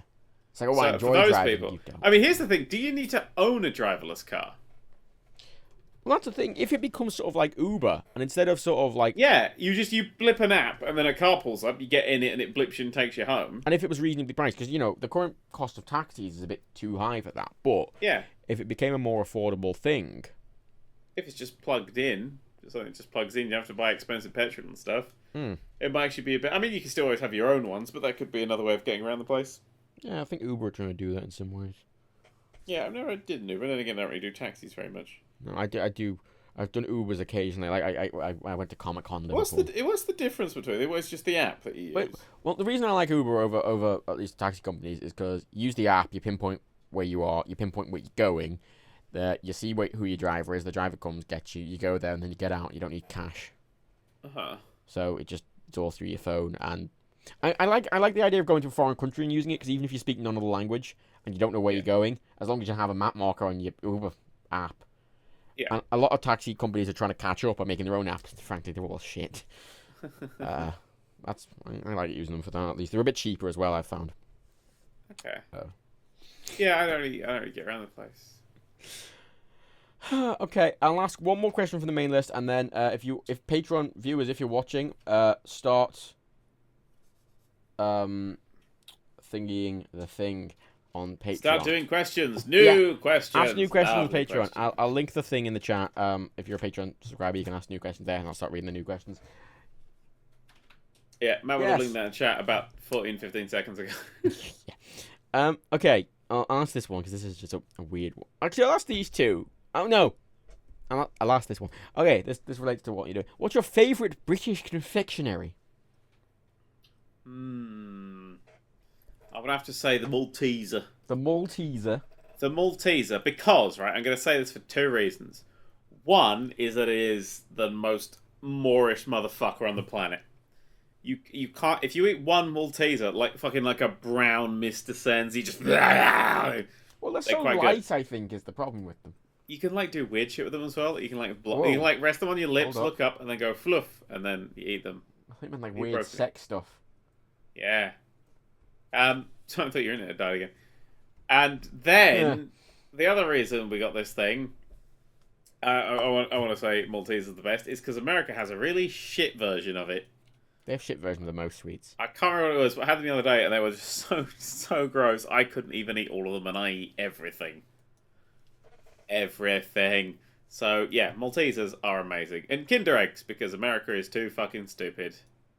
But what if a child eats a Kinder Egg, it's got a plastic thing in, and they choke and die? America is the only country in the world where they're too fucking stupid to eat to have Kinder Eggs, because they got this chocolate with a toy in the middle. But everybody's got guns. Like, how would you be able to fit the whole Kinder Egg down your mouth anyway? And yeah, the guns thing. No. Like, Kinder Eggs are too dangerous. Yeah, guns are fine, whatever.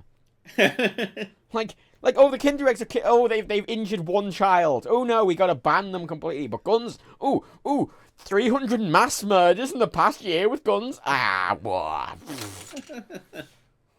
But nobody's died from Kinder Eggs, you see. I wonder if anybody's ever died from a Kinder Egg ever. We're googling this now. A 3-year-old French girl died after choking on a small toy that came with a Kinder Surprise egg. Okay, can I point something out? If she choked only on the toy, that means the egg was... The toy thing was taken out and then the toy was built. Yes. So that means that she died on she didn't die eating it, which is what very Americans recent have as well. This was with. in January as well. Oh, wow, Jesus. So that would have been just the toy. Oh god, mother called for ban after girl chokes on Kinder Egg. A Birmingham mother whose 3-year-old daughter choked to death on a toy inside a Kinder Egg is backing a campaign to ban the sweets. I will not be happy until these sweets are banned. Well, you're not gonna be happy then. Okay. Like if you choke on a small toy, then like America said they have a problem is because the capsule is surrounded by chocolate, so they could eat it and die. That's too big. But, yeah. So I mean, these are killer toys and they should be banned. The chocolate is fine, but there's no need to put these little bits of plastic inside. They don't. They put a fucking great 2 marbles tied together with plastic-sized, bright yellow, solid fucking plastic thing. If the little bits of plastic were sold separately without the chocolate, they would never pass current safety regulations. It's a scandal. I don't know what the basis for that claim is. Are you reading on the Mirror or the Daily Mail? I'm reading on the Free Library. I don't know what the fuck that is. Okay. It's on the internet. Yeah, that annoys me. Okay, you know if you have a child, right, No. and you give them God, a small... No. God, okay. no. Fuck no. Never, please. Never. Jesus. Okay, well... Okay. Actually, can I bitch about something? Now I've got an audience and there's hardly anyone watching. Do you never know that you have an audience? You always have an audience. You know what's really annoying, okay? You know what's really annoying? You know what age you can legally have kids in this country? Well, I don't think there is a legal age, Well, it's the age of banging. It's 16. At 16, they're kind of like, yeah, you can have kids at this point. You can get married, have kids, start a family. Can't vote yet. But you can do all those things. Like, 16 is the thing. Yeah. Okay? To get yourself sterilized, you have to be at least 30. And they kind of prefer it if you've got, like, 2 kids. Huh. Do you know how much that fucks me up? Because they're like, oh, what if you change your mind? Yeah, but what if I accidentally have a fucking kid and then change my fucking mind? I can't send that fucker back, can I? Send them back to the shop. Yeah, no, I don't want this anymore. Like, it's like that's not the way, like, sterilize, if you have your gonads lopped off, whatever it is, and then you go, later on you go, oh, actually, I want kids. Can have it reversed, painful long. You could have, frozen some of your fuck muck. You could have, there's lots of ways around it. But if you have a kid, and then you go fucking 10 years later, actually, I don't want this kid anymore, you're fucked. Yeah. That seems like it should be the other way round, as sort of... Yeah, that's something that's bugging me. No, it should be a thing that if you get sterilized, it should probably really, really encourage you to, like, freeze your... Yeah, but it's more a case of, like, I don't want to have kids. I really don't want to have kids. Oh, God. Could you imagine yourself as a dad? That's terrifying. No! That's a terrifying concept. No! That's just a horrible thing. There's adoption. Fuck me. There's just, you can adopt a kid. Like, there's so many ways around that one. But the other one, it's just you go to a doctor like, I want you to see all these bits here. Just slice them off. They are just they're gonna just cause me a lot of money problems in the future. They're like, oh yeah, but you might change your mind. Yeah. Yeah, you might. I mean. Twitch is saying, well, don't have sex then. Go fuck yourself. Absence is the worst form of... Well, they always say, absence is the worst form of fatherhood. That's that way around. They always say, absence is the best form of birth control. No, it's not. Well, no, it's not. I mean, technically, I guess, but like socially and like just realistically, it's not. And mentally and all that shit. Yeah, it's terrible. We're humans. We're programmed to eat and fuck. We're animals. That's it. That's what's in there. And if you kind of don't give in to those in enough ways, then they start going, you go crazy.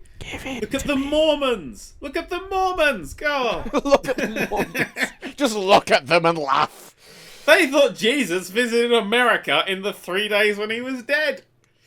That is true. Mormons. Oh my god.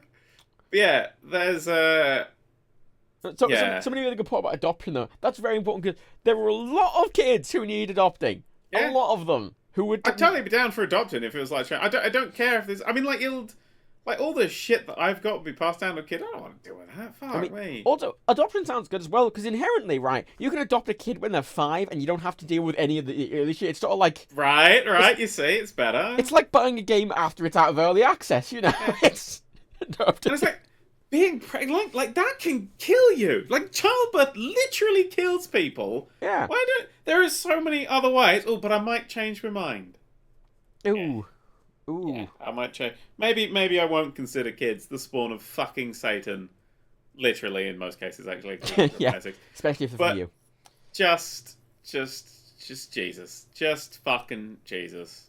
I get annoyed by this whole thing. That was the thing that annoyed me recently. I want to make the one point. My life's been I want to make the one point though as well. If you had a kid, right, and you know if you got them a Kinder Egg, right, and you gave them the chocolate Kinder Egg, and you knew there was a small toy inside, would you A, supervise them and make sure they didn't put the small toy in the mouth, like the back of the thing says, small pots, not suitable for children under 3, or would you go, here's a Kinder Egg, honey, and fucking walk off? I'd probably try and get the kid killed because I didn't want it in the first place. If it was one of those adopted happy children, because I'd changed my mind, what I would do is I'd probably separate the chocolate off with the toy and give the capture on the chocolate separately. If it was a young kid, because I'm not a moron. Or a mormon. I just need that quote. Just like, oh, if I had a kid, I'd probably try and kill it because I don't. That's really bad. Oh, that's really bad. Okay. Anyway, that was a long tangent from just about what's your favourite British confectionery. Yeah. What's your favourite British confectionery? I hate kids. I want to kill my own child. I'd rather not. I'd rather not have the child to begin with, but apparently I might change my mind. Oh. Go fuck yourselves. That's probably a better form of birth control. Yeah, probably. I would say that, yeah. Oh, fuck. Okay. Oh, God. New questions. Right. These have recently been asked on that Q&A thing you posted. Yes, I'm sort of gonna scroll down and sort of work my way up. It's not loading. I'm just gonna wait. Look at this. Look at this. This is.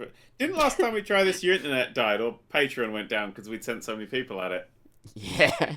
Do we think that's happening now? I'm gonna. It's happening now, isn't it? No, it's slow, good. but it's just working. Okay, good. Right. Okay. A lot of these. If you refresh into a new tab. A lot of these questions are just like they don't make any sense, or they are just a single word with a question mark. I kind of expected this sort question of mark. Would you rather have kittens? No. Oh. Cats are the worst. Who wants a cat? Dare you? If in the battle of cat versus dog, who would ever want a cat? I'd want a cat. Dogs are like happy, like friendly, and they're there for you. You can go on walks and adventures with them. And a cat's just like that guy who stays at your place and doesn't. No, and you see the thing is, I'm inherently a person who forgets about everything. Like, if I have a plant next to me, it will die because I'll forget to water it, even though it's right there. Yeah, but a cat will just sit there and like push your shit off a table because it's a cat. And cats are Satan's dickholes. But dogs are the stupidest things. They need supervised walks. You need to take them outside to have a shit. They try and shit on the floor. They shit on the carpet. They piss on the floor. They need full supervision because they're idiots. Cats are just clever. They go outside. They dig a hole. They defecate in the hole. They cover it up. They're nice and clean. They clean themselves. They don't need washing. Yeah. A dog may die if it tries to eat a Kinder Egg, but a cat would push Kinder Eggs on babies. That's my argument. Your babies. You'd probably want them to do that if they were your babies. Buy a cat, they'll kill your children for you. There we go. That's a ringing endorse. If I ever buy a cat, just know I'm not fond of my kids. Jesus. Okay. There's one that's been said several times, so I'll ask it. Why are you still involved with Machinima? I thought you hated them. I don't hate Machinima. It's like any place you work for. Every now and then they go, oh, we're going to do this thing. And I go up to them and go, no. Go fuck yourself. And they go, oh, right, yep, sorry, we'll stop that thing. Like when they put ads on all the videos, in the middle of all the videos. Yeah, I think that was the mid-rolls you got pissed over them for, wasn't it? Yeah, and I went up to them and went, this is awful, don't do this. And they're like, how can we fix it? I was like, take them all off. And they went, okay, and did. Yeah. And that was it. And then that's as far as it's gone. They've never been shitty to me. Even when I was tiny and I was up and coming, they sort of stuck by me. And they're shitty to small towns now, but If you're a big channel, I don't know. I've never really spoken to a small channel about tiny bastards, that's giant behemoths, dinosaurs. I mean, the big channels now from Machinima are fine, but the small ones, myself included, I get treated like shit with Machinima now. Likely. Unfortunately, which is a shame. Yeah. Ooh. Do you find some people have just asked the same question several times, which doesn't help. What happened to Nerd3 fat? I got thin. Okay, good. It left. I got thin. I got to sort of my target weight, and then I kind of was uncomfortable. I was very, very skinny. I was a bit too skinny, so I put a little bit of weight back on, and then sort of nice and hovered. And then recently, I've picked that massively and put a bit back on, but I'm still like 2 stone down where I started from. You should have said I'm just level it now. So instead of staying on the diet, I've left the diet and I've gone back to how I eat, but I've cut some things out. So instead of crisps, I have like a little rice cake thing, and I have like slightly smaller things. Just bits of food. healthy, I don't eat as much as I used to. I've just moderated. I've gone back to how I was going. So instead of just being like chicken and noodles and things and just keeping it very light, I've gone back to how I was eating just a bit less, and now I'm sort of stabilized. So yeah, that's what I really wanted. It was like, I didn't want to like come off the diet and be like, right, let's go back to the way I was and pig on again. I got to find that little bit of the balance. So yeah, it was sort of. Well, I understand because I get annoyed because I find it like it's really easy for me to lose weight if I want to, right? Yeah. But generally, I'm really good at maintaining my weight. Like if I do normally, I'll maintain my weight really easily, and if I just don't eat, I'll lose a bunch of weight, which I suppose makes sense. But I never do anything. Mm-hmm. It's like burning calories is not a thing that I do. Sitting inside. Now I've got the Vive and Audio Shield. Apparently, I'm going to be doing. Oh God, yeah. Oh, fucking Guitar Hero. Well, that was my workout. Fucking really hard things. Do you find it weird that your dad is friends with your friends? No, I'm not really friends with any of the people I work with, so it's fine. Oh. Wow. That sounded sad. Well, me and your dad are very good friends, Daniel. Oh my God, Jesus Christ. Just Jesus Christ. I taught him what fisting was. Jesus Christ, that was a weird thing. I'm fine with it. I still like the cock and balls thing. That was the funniest fucking thing. Oh. I think what I love most about Dad Cubed, and this is a slight tangent thing, is that a lot of people underestimate him. Like you see a lot of things. It's sort of, but he's got that sort of when you watch video when he pulls out something that's genuinely like ridiculously funny like that. Yeah. You kind of start going, how much of the rest of this has been a work? And I know that he does. We're right. He does a fair bit of holding back. So when he pushes further, he's a wily one. Yeah. Yeah. He concerns me as a person. He's hard to trust. Is he going to leak my nudes? I don't know. Not that he has my nudes, of course. What do you think of the new companion in Doctor Who? Ah, yes, this was a question that was is everywhere because that was announced literally a few hours ago. Mm-hmm. I just very quickly have to do something, and that's go online and look up who it was because I completely fucking forgot. They're an unknown, aren't they? Pearl Mackie playing Bill. Yeah, there was a scene that was quite a bit fun that they released. It said it was from an episode. She seemed. Yeah, they said it said that there was a 2-minute scene that's been released with the Doctor and the new companion. It says it's from an episode, but it looks like it was shot exclusively for that reveal. Yeah, it looks a bit too staged, doesn't it? Yeah, it looked that sort of thing. I really hope that's not from an episode. I really hope that was a thing. But no, I mean, from her clothing and the way they referred to like 2017 as the future, because Doctor Who was actually set 1 year ahead of us. Anytime a Doctor Who series comes out, it's 1 year ahead. Don't know why that's a thing, but it is. She looked very 1980s. So I'm thinking maybe she could be a 1980s companion, which would be a bit more interesting. I didn't like the we have to go back where? Back to the future. I was like, oh fuck's sake. Well, if she's from the 1980s, that would make sense. Oh, I suppose. Yes. She's wearing a print shirt as well, which I found very, very interesting. Yeah. So I'm there going, wait, was that a tribute? Was that shot as a thing? Okay. Interesting. They did say 2017, so it is. I doubt it's like, oh, we have to go to the future next year. That's not that far in the future, mate. Yeah, like because that's the thing. Well, the next series of Doctor Who starts in 2017. But I still think possibly, yeah. If she's like an 80s companion, it might be something interesting. If she, again, as I say, if she's just a normal, I just hope she doesn't become Christ incarnate like what's her face, Clara. Clara, the fucking. What always annoyed me about Clara, like I don't watch Doctor Who much, but like whenever I did, it was what put me off. Like Clara was like, here's a ridiculous, like something would happen. It goes, here's a ridiculous, terrifying situation, and Clara would be like, this is okay. I'm a cheery, happy-go-lucky, fix everything kind of gal, and doesn't react at all. Yeah, Clara lost me in the episode where she convinces the Doctor to let a whole class of children die because if they didn't, they'd miss their parents. While 3 feet behind her stands Danny Pink, who's an orphan who she loves very much. There's a lot of. Clara was just too in your face. I never really got on with her, and she sort of. I'm quite excited to see Capaldi's Doctor because the episode where she doesn't feature prominently, I really quite like Capaldi's Doctor, but when she's around with him, she sort of. I don't know. I think Capaldi's Doctor is inherently really quite. He's kind of Doc Brownie, isn't he? He's kind of eccentric and a bit. No, I find him very dark. Boring. No, yeah, he's very dark and quite boring. I haven't quite got to like him yet. He's dark, but he has that occasional like woo kind of Doc Brown style. Yeah, but it always feels quite a bit forced. And this is quite strange because I fucking love Peter Capaldi. I think the thick of it is stunning. Is a stunning television show. It's on. It just left Netflix. Oh, that's a shame. But yeah, then. Clara was very. I didn't really like her with Matt Smith very much either. They've got to compliment the character. It's like you got the straight man.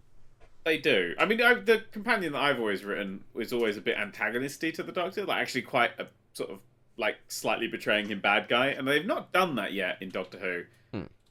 I always thought someone that slightly wants to betray the Doctor and then doesn't is a more interesting arc for a character. That thing, the Doctor shows like, hey, the world's brilliant because. Capaldi's Doctor kind of needs that because he's not got the world's brilliant thing. Like, because we had the episode of every Doctor, like Eccleston, Tennant, and Smith, all had an episode where they were saying how important people are. Tennant had a speech right. Matt Smith had one of my favourite lines ever, which is in all my years of space and time travel, I've never met someone who wasn't important. And Capaldi's Doctor literally had a line that's like, he was just a person, he wasn't important. Oh. And you're like, yeah, you've sort of not been the Doctor, really. No. Yeah, but I know. Maybe a bit of fresh blood in there. She's an unknown actress, which I really like. I like new people. Yeah. Coming in and doing stuff. Yeah, I think she'll be good fun. I hope. Good. God, I want some fun. I want some fun back in Doctor Who. That would be very nice. Also, related question: What are you gonna give your Dalek a name? If so, what? A lot of people have asked me this, and the answer is no. I won't name. You're not going to call it Billy. No. Billy's a great name for a death machine. I was about to say, is that after Billy Piper or Billy Shipton? No, that was a name from my head. Just came up with a name. That wasn't clever. It wasn't clever. Like, you overestimated my sort of...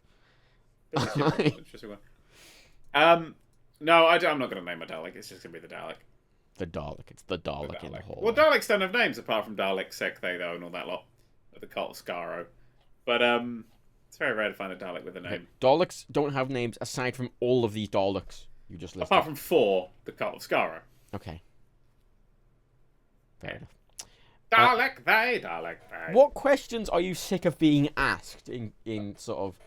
what questions are you sick of being asked? Not in Q&As, not just this, but AMAs and just every sort of general thing where you've taken questions. What questions are you sick of? I don't know. I mean, so many things now just repeat. It's mostly just... I start just giving completely different answers to things, and if I answer something a bit more silly, it's because I've answered it before. Yeah. Somewhere else. I don't know. I everything, all of it. Why are you even here? All of them. I'm sick of all of it. Oh, you're sick of all you bastards. Stop giving us money. God. What's that? Michael. God. Oh. Okay. I'm sorry. Just a side note. Jesus. A fair few people on Twitter are currently saying that they have like worse graphics cards than me, and therefore I was faking that laggy footage on Mirror's Edge. Like, it just wasn't working for me. No, it's. Could you just accept it's that not, maybe it's just got issues with certain cards? Yeah, the graphics. What I said. That's the thing. I think even it might not even be a graphics card. Like, just because you have better, or you have worse graphics cards, doesn't mean it'll run worse necessarily. It's the support for each individual graphics card, and each individual setup. Even if you have 2 Titan X's, it might have problems with if there's 2 cards in a system. It might just freak the fuck out. Or I disabled SLI and it didn't change anything. Yeah, or it might just freak out when there is, 3 certain resolution monitors, or it might freak out when you run it at a certain resolution, or it might freak out when it's got a certain CPU. It's Dark Souls 3, until the patch, my Dark Souls 3 would not run in anything but windowed mode. It would only run in windowed mode. And then it patched it, and they pitched out that problem, and it works fine.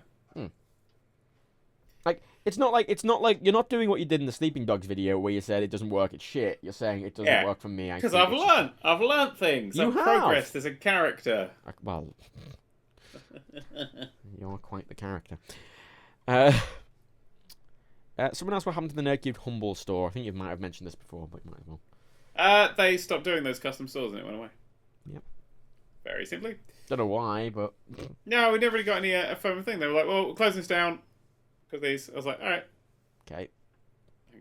Like, about 3 days before, Dan said to me, oh, you're going to run the Humble store now? And then went, wait, no, it's closing. Yeah. I was like, oh, I started planning things. And it was like, oh. Matt closed it down. Oh. I do like that I can run, because all the graphics card stuff, most of the Vive games that I've played have been super, super smooth. Oh, yeah, that's... And I can record record the other image and do those. So there's a lot of... It's a good computer. It's fucking... It's fucking for your job, computer. Isn't it? What? It's important for your job. Yes, having a powerful computer. Because Premiere Pro now uses GPU, so having the SLI... Well, there's that thing that's replacing SLI in video getting soon, which is like just dual graphics cards they're doing. It's a new way of doing it that's going to be super, super efficient. So I'm keeping my eye out for that. I like that sounds fun. AMD's implementation is that it'll just work with just any combination of graphics cards rather than just in the same series.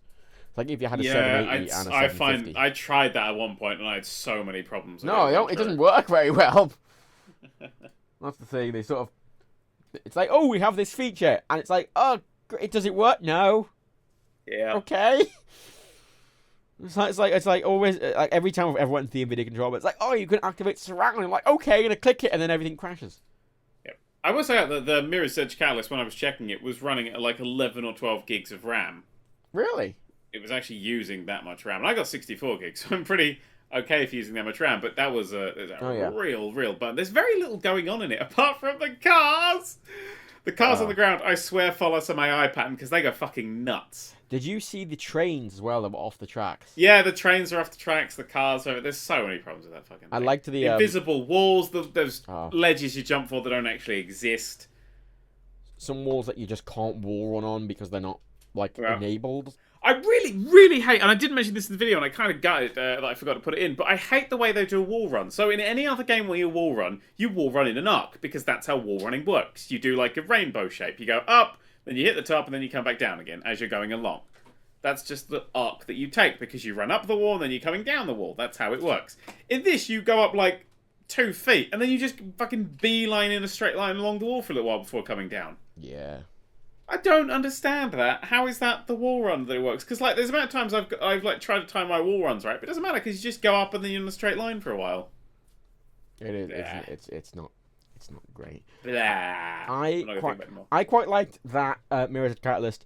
Whenever I quit it, it just crashed on a white screen, and then I went to quit it and then realized it wasn't in my taskbar. I went into my task manager and it wasn't displaying in the apps. Only then did I realise it's running as a background process like Chrome things. So to quit the game, I have to press quit, and then I have to go into the task manager, and I have to scroll down to background tasks, and hidden within all the fucking 100 Google Chrome processes and all these random shit is just Mirror's Edge Catalyst. It's very there. Interesting. I mean, even for a beta, that's just...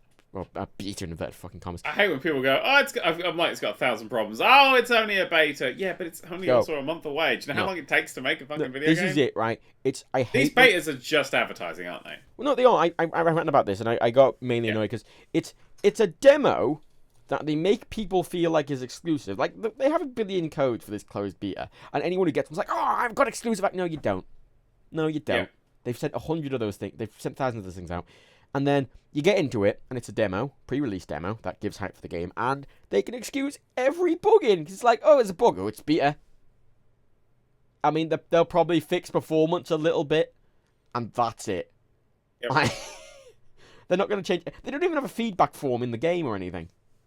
So it's not even a lot of people always say to me, "Oh, it's just free QA testing." It's not.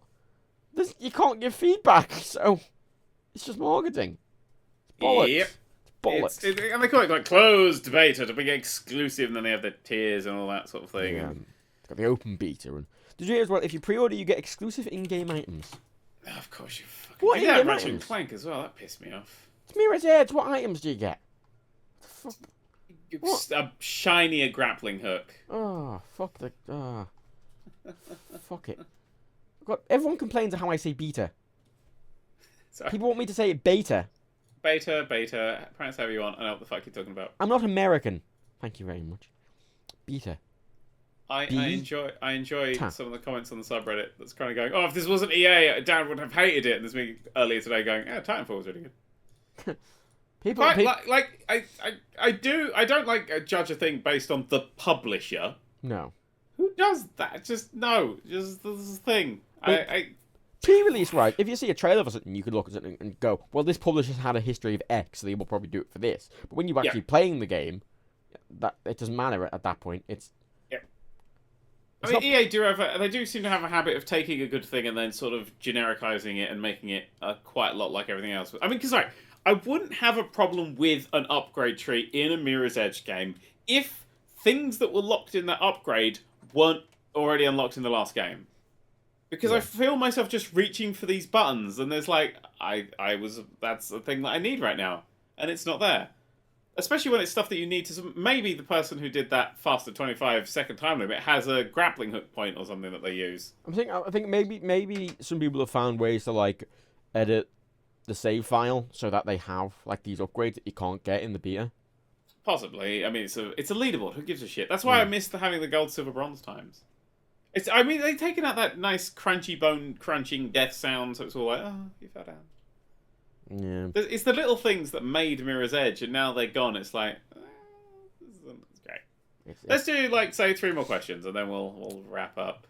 Let's do 3 more questions. Oh, God. If you could kill any one person, who would it be? Future kids don't count.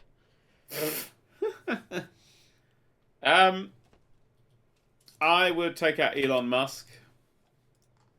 Because I think he is an alien.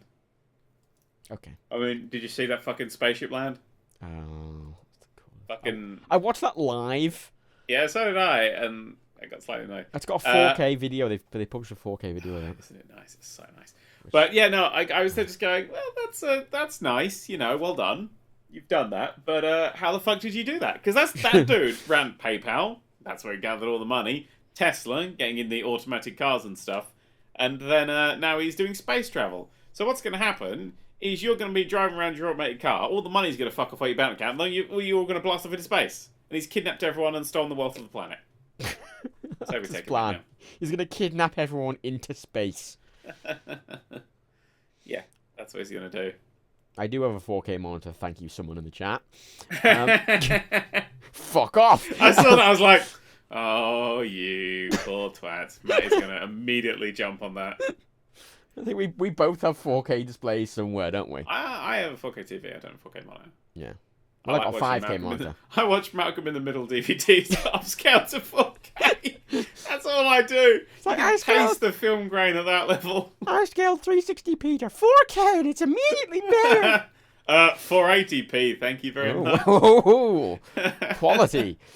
I get annoyed because I'm sort of buying movies now. Like I've sort of started some buying things. Like, oh, it's a HD movie. What is it? It's 1080p. Well, that's not very high anymore, is it?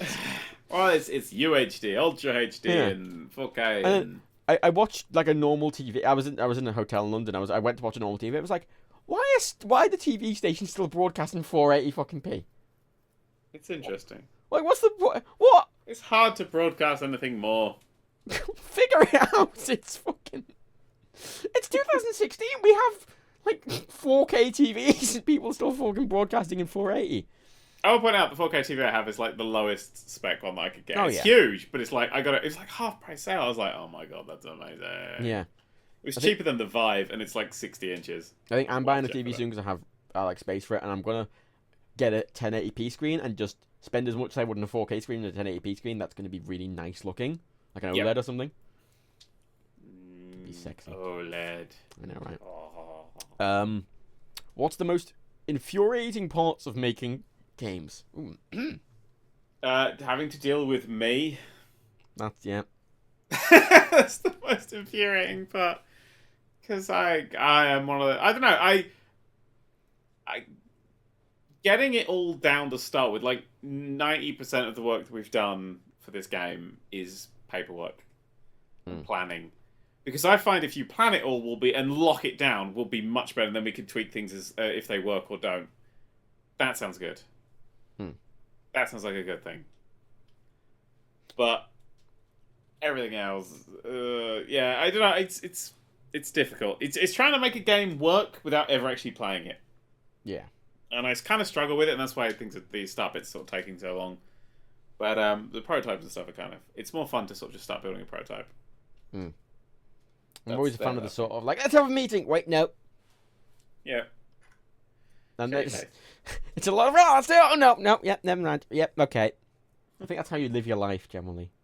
With everything. Yeah, a bit, yeah. Just... Yeah, a little bit, yeah. A bit spontaneous, a bit impulsive.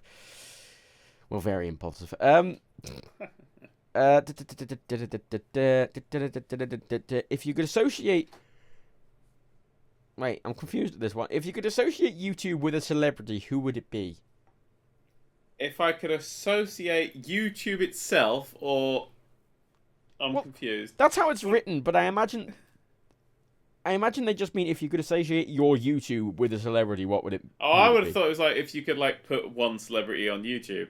Well, maybe, yeah, if you answer that as well, I'd fucking interpret it however you want. Interpret it however you want. I think the moon is too big. Alright. Yeah. No, I can't. That's the question. Which celebrity would make, like, great YouTubes? Like, if they were just doing about their day. Oh, fucking Ellen DeGeneres. What, Ellen? Ellen would be, like, one of the best vloggers. Oh my god, how much would you want that, though? Like, Ellen DeGeneres vlogging. Sounds like the best thing in the world. I want Jeremy Clarkson vlogging, just like being a prick. Well, that exists.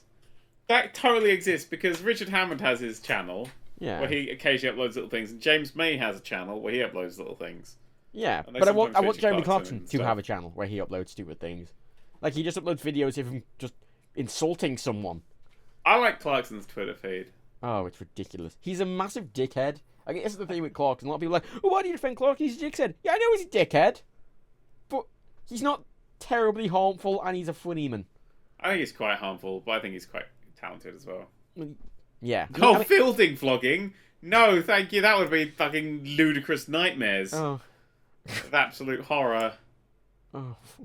Oh, someone said it. They interpreted it as if YouTube was a celebrity, which celebrity would it be? Is there any kind of celebrity that works but not all the time? And when it does, it doesn't do great work. Yeah, it's the Richard Hammond, actually, thinking about it. It's very much the... Oh. No, that's not fair. Richard Hammond does do every single TV show under the sun. Nick Cage? Yeah, actually, yeah, the back end of YouTube is very Nick Cage, because sometimes he's incredible, and sometimes it just doesn't work at all. Yeah, Nick Cage. He doesn't really seem like he knows what he's doing, and occasionally he just starts screaming, and you're not sure why. Yeah, there's a whole episode of Community based on that. Nick I can't remember Cage. That. I think I don't know. I can't remember. It's a more recent one, I believe. I've seen all of them. I just can't remember things very good. Let's do one or two more questions. One more. One more. Two more. Two more. Changed it. Two more. Two more. Right. Okay. 3 more. No, 2 more. Oh God! Oh, fucking hell. If you could work with any game developer team or single developer, who would it be? I assume that just means if you could work with any team to make a game, who would you work with? If I was making any game or indie developer. It wouldn't be for my game, because that's pretty much been covered by me and the concept of mathematics. Any game. The only other game I really kind of want to make right now would be that small open worldy Godzilla kind of game. Yeah. I think someone like Bossa Studios could have a good crack at that. I did sort of look into making that, like looking at the actual practicality of making a game like that. And it's not... Well, what's the people who made Prison Architect? I can't remember the call now. Begins with I. Yeah, Introvert. No. Interversion, something like that. They had a city. They were doing like some sort of crime heisty thing, so they actually have a procedural city generator that we could use. So they've really got the tech there, and they're really, really good at what they do.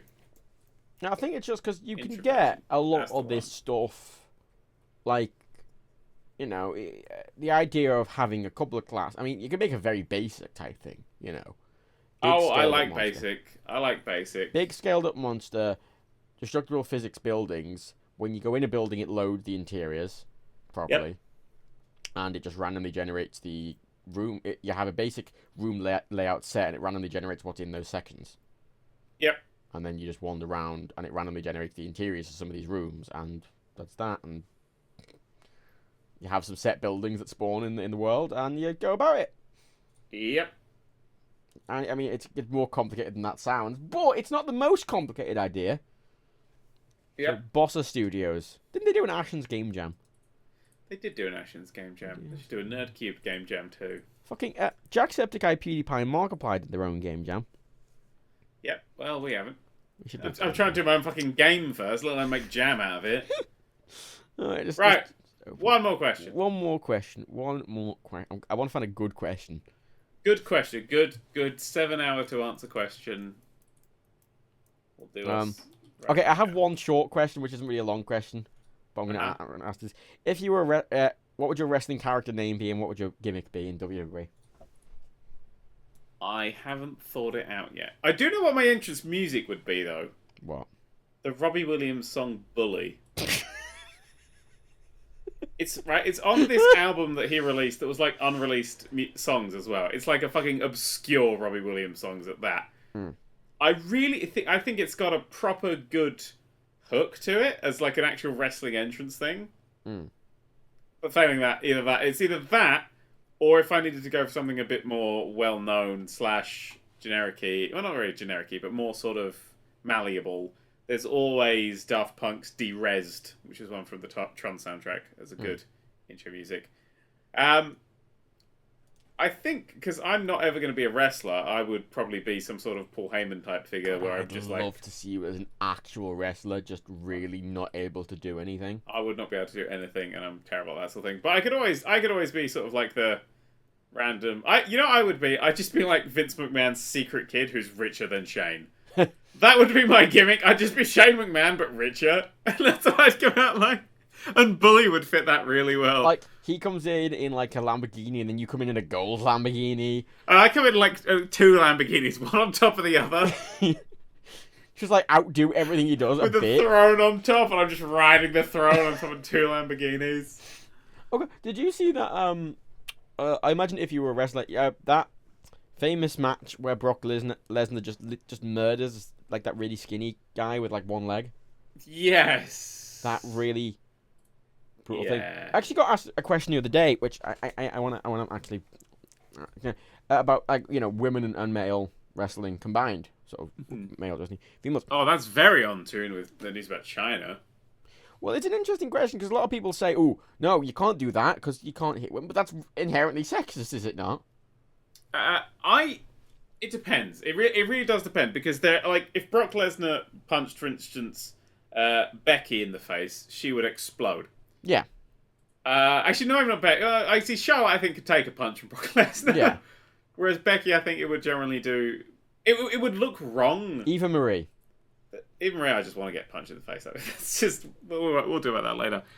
I think there's something that it would actually look sort of wrong. But if Brock Lesnar versus Becky Lynch, I don't know. There's something. I think that this is something that's inherently sexist built into me. I think. Well, because the thing is, right? But if someone if it was Charlotte if Charlotte went into sort of like and started going for like the IC belt or something, I'd be totally down with that. Whereas if someone like what's her face? The other one with the glasses. Well, where's the stupid glasses? The one who's battling Charlotte all the time. I can't remember her name. Sasha something. Sasha Banks. That's the one. Sasha Banks.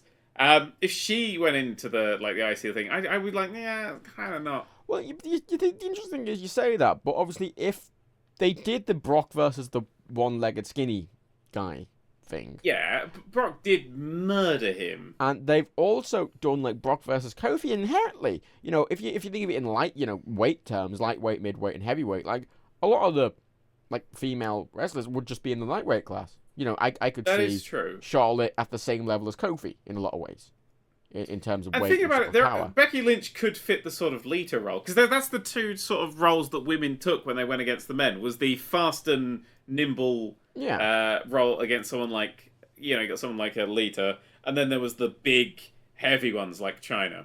You've got the ones that just look like they could deck the shit out of you. Nia Jax is just doing Nia Jax is definitely that thing. I think like someone like Oscar, Oscar, isn't it? Asuka. I thought it was more Oscar. It's like just the word Oscar. Asuka. Okay. Asuka. Okay, steady on. Yeah, I think someone like her going in and going up against people I'd totally buy, because she looks like a fucking lunatic. Oh, she's the. Someone like Emma, you're just like, she's gonna die. Well, yeah, that's the thing. But do you think it's? Okay. Here's the stupidest thing I'm ever gonna say about wrestling. But if it's believable, then I'm all for it. But only if it's believable. Which is a weird thing to say about wrestling, but it's true. It is true. You need that level of believability if they're combating it. But no, I'm totally. Yeah, I don't want to see like Brock Lesnar absolutely destroy someone. No, well, then again, I only want Brock Lesnar destroy people I don't like in wrestling. If Brock Lesnar went up against someone like Finn Balor and destroyed him, I'd just be crying the whole time. Like Brock Lesnar's an extreme example. But you know, you look at someone like Kalisto or someone who's like a small guy. You know, he probably doesn't have a huge amount of power behind him. A lot of the female, it could probably about the same power as him. You know. Right. So the way wrestling works at the moment is that whoever's strongest wins. It's sort of like and then they have like, this is strength. Basically, every single wrestler plays off who's stronger against who, which is why I think it wouldn't work. Whereas if I ever took over the WWE, which I'm not going to, but if I ever did, I'd make it more of a trump, like a top trump style. So if you went up against Brock Lesnar in power, you would lose. There is no way to beat him. Yeah. If you tried to take him on power for power, you would not win. But if you went against him for, say, like match duration, you tried to tire him out, like using speed and stuff. Or if you went in sort of a more clever sort of way, there's other ways to beat him. Yeah. And I think wrestling needs to take that sort of thing on, and I think they would really be able to improve matches and stuff. So you'd have like the Big Show, you won't be able to muscle past the Big Show, but that dude's going to get tired out faster. And then you get Kofi, who's the fast guy dodging around all the big punches. Yeah, so Kofi versus Big Show, I mean, normally that's like, I mean, sometimes Kofi will just do a move and someone can knock him out, but Kofi would have to play a strategy of keeping the Big Show on his feet and tired. And then strike quickly, because if the Big Show, it's like a Dark Souls boss. If Kofi gets knackered once or twice, then he's out of there. So they should play it a bit more. Keep your powerful ones powerful, and then the faster ones faster. And actually, genuinely, if I ever took it over, I would have top trump cards of everybody, and then I would basically pick who wins based on a 10% variation of those numbers every time. That's reasonable. That's what I would do.